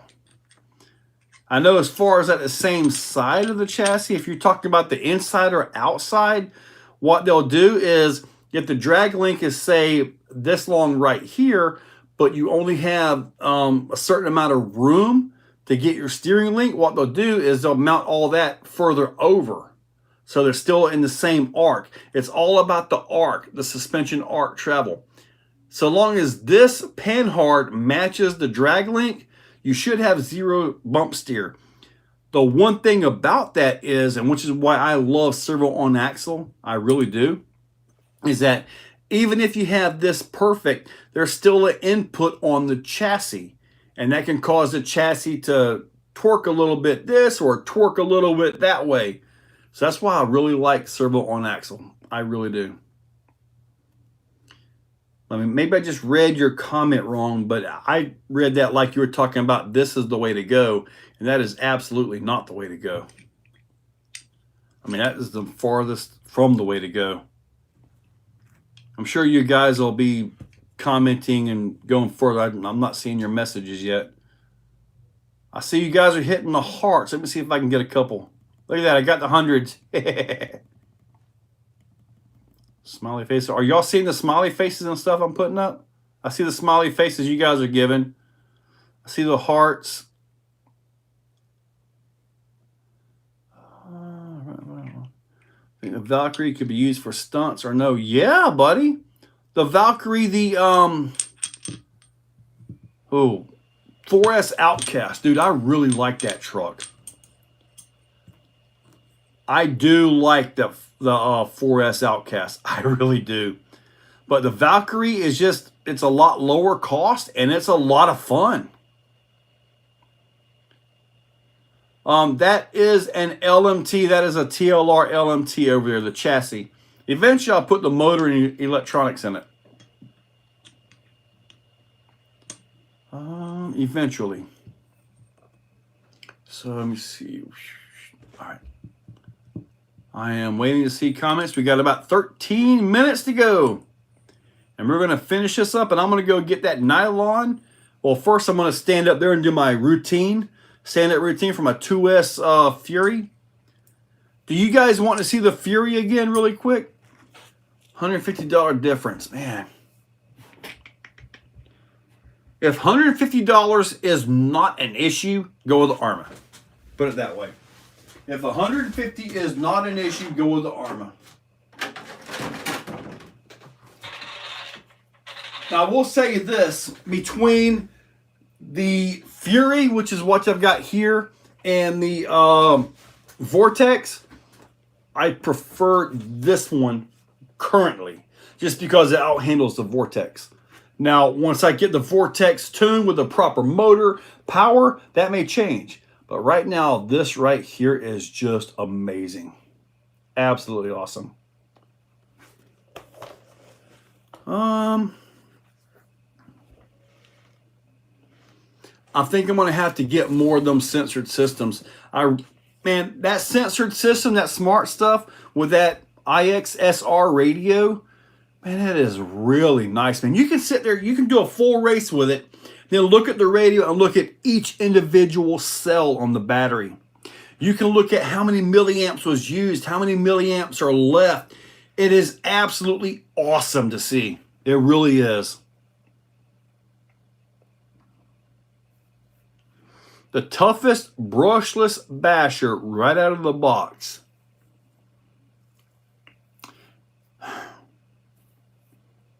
It's a toss-up.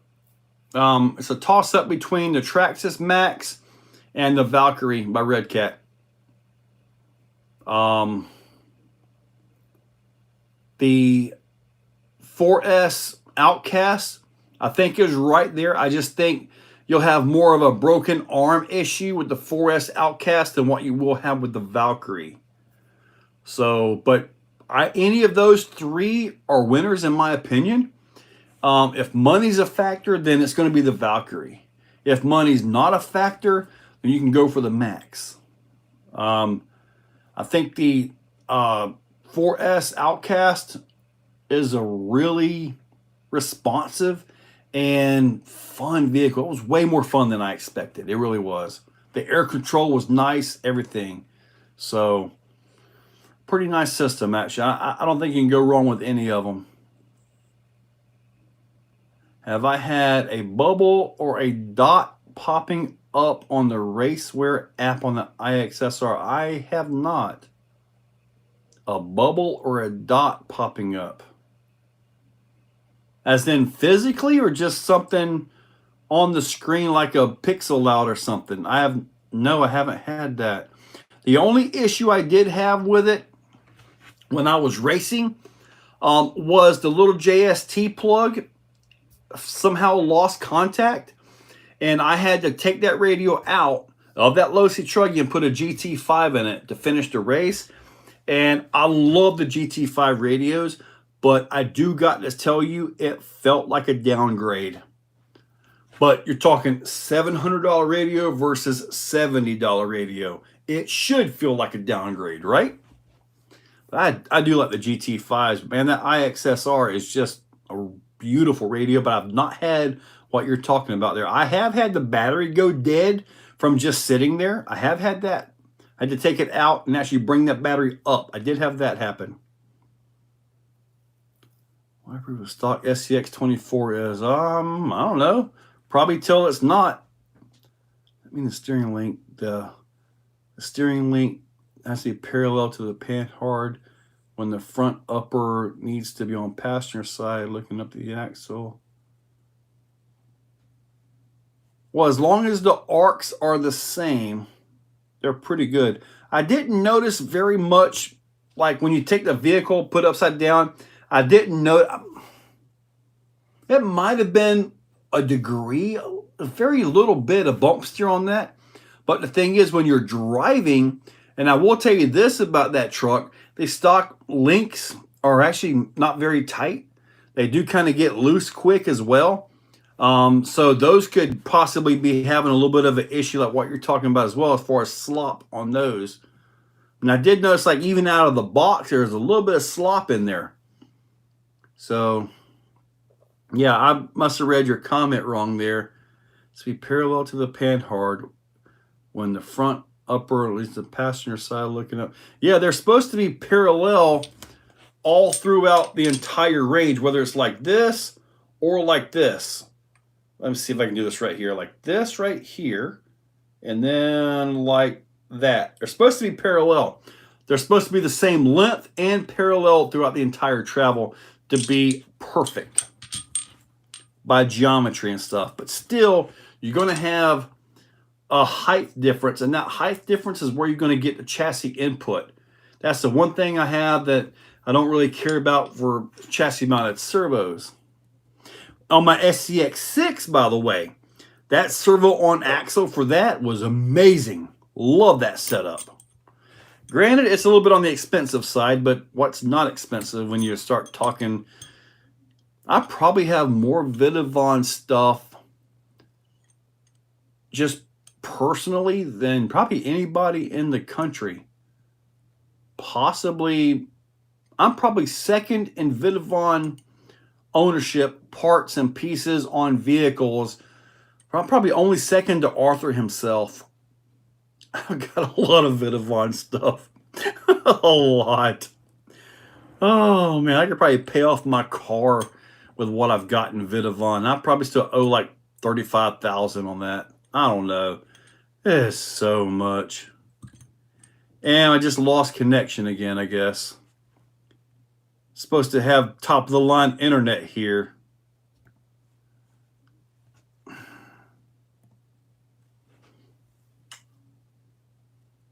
All right, am I back on? Did I lose you guys? I got the message or something.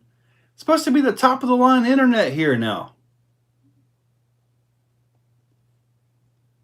Your friend 2.4 is Outcast, 2.0, 2.5. The 2.0. I don't have the one with the center diff in it, Nick. Okay. Joe, are you racing anything this weekend? I'm not sure. We got to do something on Sunday. Do you have any ideas, Enlighten?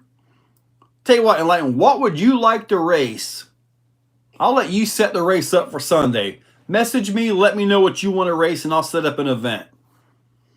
You can set the race. On-road, off-road, we can crawl if you want. Take your pick.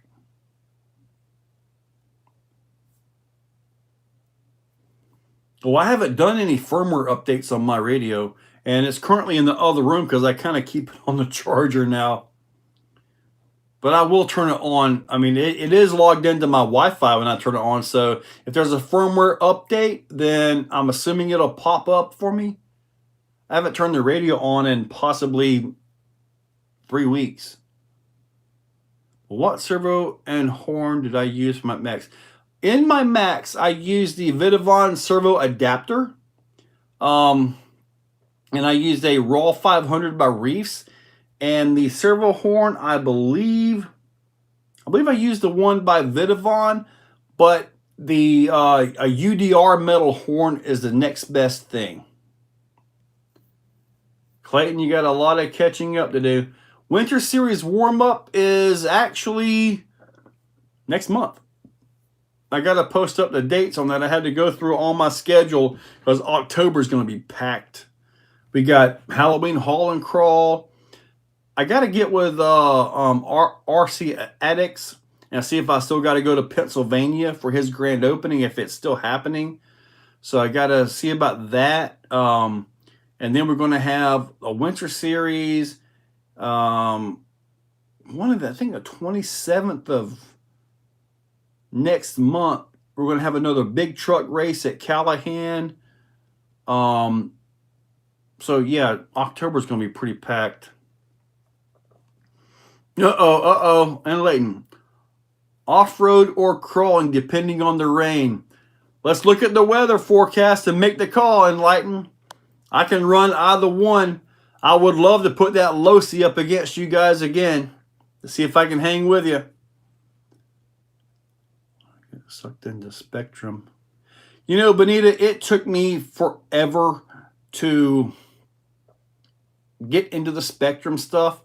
I tried like the older Spectrums, and other than the ergonomics were good on them, but dude, they were horrible. They were just horrible in my opinion. But I started noticing the RTR Spectrums. I'm like, okay, it's actually not bad. And then I went in and I did some programming, and some of these RTR Spectrums actually have a lot of features. I'm talking like Expo, all kinds of stuff in there. It's just hard to do it all with like one button or two buttons, you know. Kind of like the Traxxas radios. They're actually they have a lot of features. It's just a pain to maneuver through them. So, but the Spectrum stuff is actually not bad on the high end. Now, the Spectrum receivers, man, that 6200A, man, it took me forever to figure that thing out. I almost beat it with a hammer. That receiver is so annoying. But you got to basically, let me say, I had to figure out this one. Like with that Losi, I had to bind the receiver to the transmitter. Then I had to calibrate the receiver to the transmitter. Then I had to calibrate the ESC to the receiver. And then I had to rebind again to get the gyro in the proper direction. As we're a GT5, you bind it up, boom, you set it, and you're off in minutes.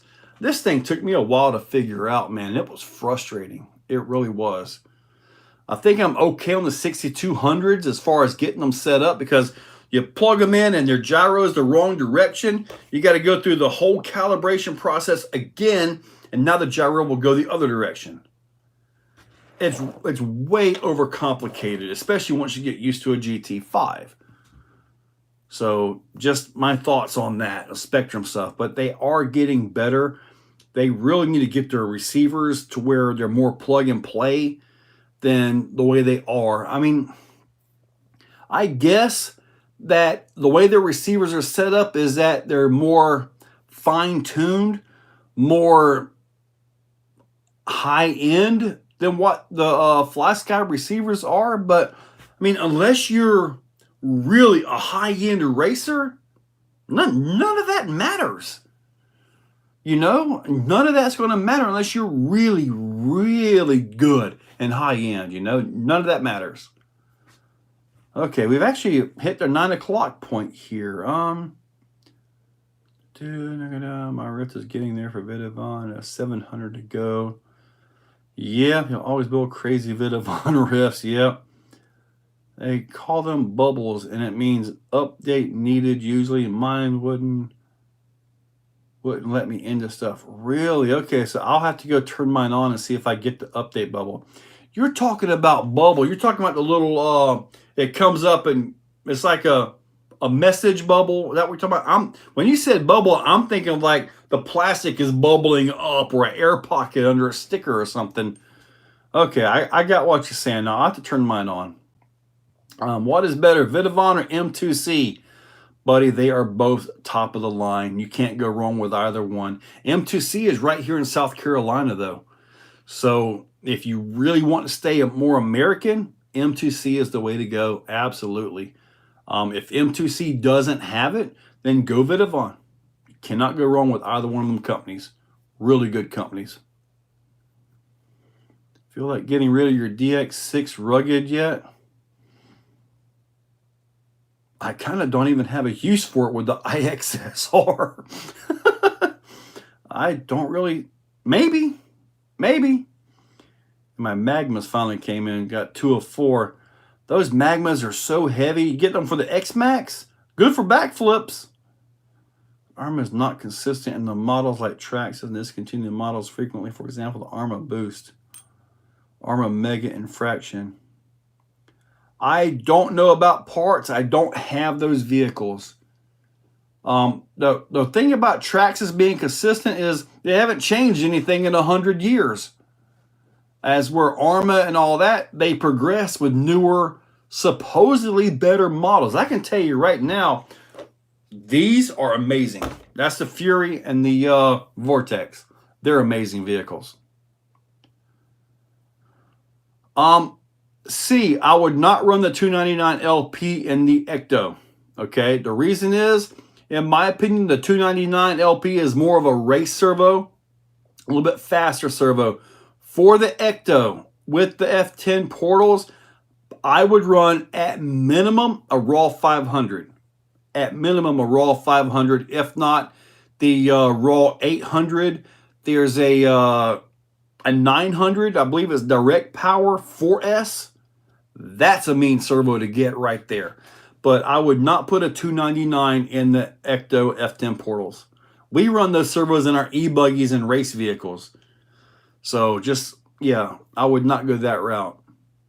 My favorite type of plug and least favorite. I'm assuming like battery plugs. XT30s for the really tiny crawlers, or most of my crawlers now. XT60s for like some 110 on-road stuff. XT90s for the vast majority of my big stuff. And for my biggest QS8s. What non-spectrum brushless system do you suggest for the Fury? Honestly, it's got to be something 550. It's got to be a 550 something because you're going to get this coming out. Now, this right here actually did fit. This is the Hobbywing Quick Run 3660 size, 3150 kV. I'm probably going to put this into, hopefully I can focus there. I'm probably going to put this into the Vortex and give it a shot there. So this one right here will fit. I know that. So a 60mm motor looks like it will fit. So looks like we're good to go there.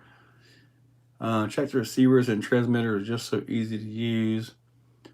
See, I've got to get the Traxxas app. That would be a complete setup because they have a lot of features in there. Marcus Landry, dude, I was thinking the same thing. This Fury, I think, is on my list for Truck of the Year 2024. I really think it is, because I'm absolutely in love with this truck for right now. Like I say, I get this nylon, which I should already be gone now. We'll have body mounts for this thing. Dude, I'm telling you what, let me get this put in place so it looks like it's supposed to be. This is an absolute fantastic truck. Get this into place. Anyway, there you go. You can say it's a little bit ugly right there, but it's different. It is different. That truck is nice. I love to see that truck just like that, only four-wheel drive. What's up, Swifty? Smaller, got to split the chassis and put it in that way, though. That's a little bit of a pain. I'd rather just simply slide the motor in and go with it. Chuck Parks, what's up? You're your Vigilante for Truck of the Year. The Vigilante is nice, but the Vigilante seems like it had more quirks and a little bit more issues out of the box. I've got mine pretty darn rock solid. Also, you've got the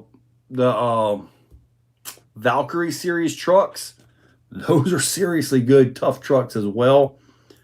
It's going to be tough. When I'm looking at Truck of the Year, I'm not looking at price. I'm just looking at function and parts, durability, and all that. I mean, if I was looking for a big high-price vehicle, then I'd be looking right at the Max or the X-Max. I mean, phenomenal, but I chose a cheap vehicle because it's just awesome. Flat out, it's just awesome. Can you use your Spectrum receiver on a Hobbywing ESC? Well, yeah. Yeah, there's no problem with that. Marcus, I have unreleased parts. I do have some unreleased parts yet. But they're pretty darn nice pieces too. Update the Hoda DO6. I have not tried to update that yet. It is actually on that charger though. I will tell you this much. I had a battery. It was way out of balance, and on that Hoda DX6 charger, whatever it was, it actually has this feature called balance. And the balance, it didn't do a storage balance. It didn't do a charge balance. It basically took a cell that was like 405 and one cell that was like 4.18. Okay. And it actually brought them both down to about 4.06. Took it about an hour and a half. I really liked that feature. It was just a simple balance. It wasn't, like I say, and it would pump in, you would see that it would pull like 0.1, 0.2 amps. And I believe that charger was actually pulling the balance through the balance plug, which is why you got such a low amperage. You don't want to put a lot of amps through that balance plug. But it seemed like it brought that battery down within balance really nice. So I do like that feature. I really do. Lyle Burns, can you please make a video running and reviewing the Fury on the two-wheel drive Vortex wheels and tires? Now the Vortex wheels and tires are a little bit larger. Let me see here. Get this up and out right here. My computer screen right there. Let's see here. That is a good suggestion. They look to be about the same diameter. Let me see here. All right, I am at low power mode on my phone because I am over my 2-hour mark. You guys have got me going for over 2 hours now. But you can see there's a little bit of difference here in height on these. But as long as I can get these to clear the body, I could do that. I just would have to see the difference on the offset as well. I don't know that they'll fit. But I'll test fit them. If they look like they'll work, then I'll make the video. If they're not going to work, then there's no point in me making a video. And they look like they can work, and then you buy the Fury, then you go buy these tires, and you have a big fit, a big issue trying to put everything together because, oh, they worked on Exocage's channel. They worked for Exocage, but they won't work for me. So if they fit well, I'll do it. Whoops. I need to get off this thing so I can go do some print jobs. All right, so guys, let's go ahead and wrap this up here. I am now 10 minutes late, thank you. Now, if I don't put the body on, of course it'll work. All right, guys, yeah, we're going to go ahead and wrap this one up. No, I don't want to deal with LiPo battery. If I don't want to deal with LiPo batteries, nickel metal hydride battery would recommend for the new Armas. The new Armas come with a 7-cell nickel metal hydride, and they seem like they were pretty decent. They come with their own little 20-watt charger. I'm not here. I'm trying to get away. I won't be able to get away. But this right here is a little USB charger on this thing, by the way. USB-C. All because the sticker won't break. I gotta shred this box. This is the charger that they come with right here. So, and this will charge up to a 3S, by the way. I will never live that down, will I? That phone. Oh my God, that played so loud too. I had to put that video on private. I couldn't even let that go public. All right, guys. Enlighten. Message me. Let me know what you want to race. We'll have to look at the weather pattern and all that. But and charger LiPo. Yeah, this is a LiPo charger right here. Well, hold on. This will charge LiPo and the nickel metal, just so you know. All right, guys. Paul King wants to crawl this weekend. All right, guys, I'm going to let you go, and I will see you guys in the morning. You will see the Fury brushless on 3S. It's good. It's going to make a lot of Traxxas fanboys really mad when they show up at the track. I'm telling you. You guys have a good one.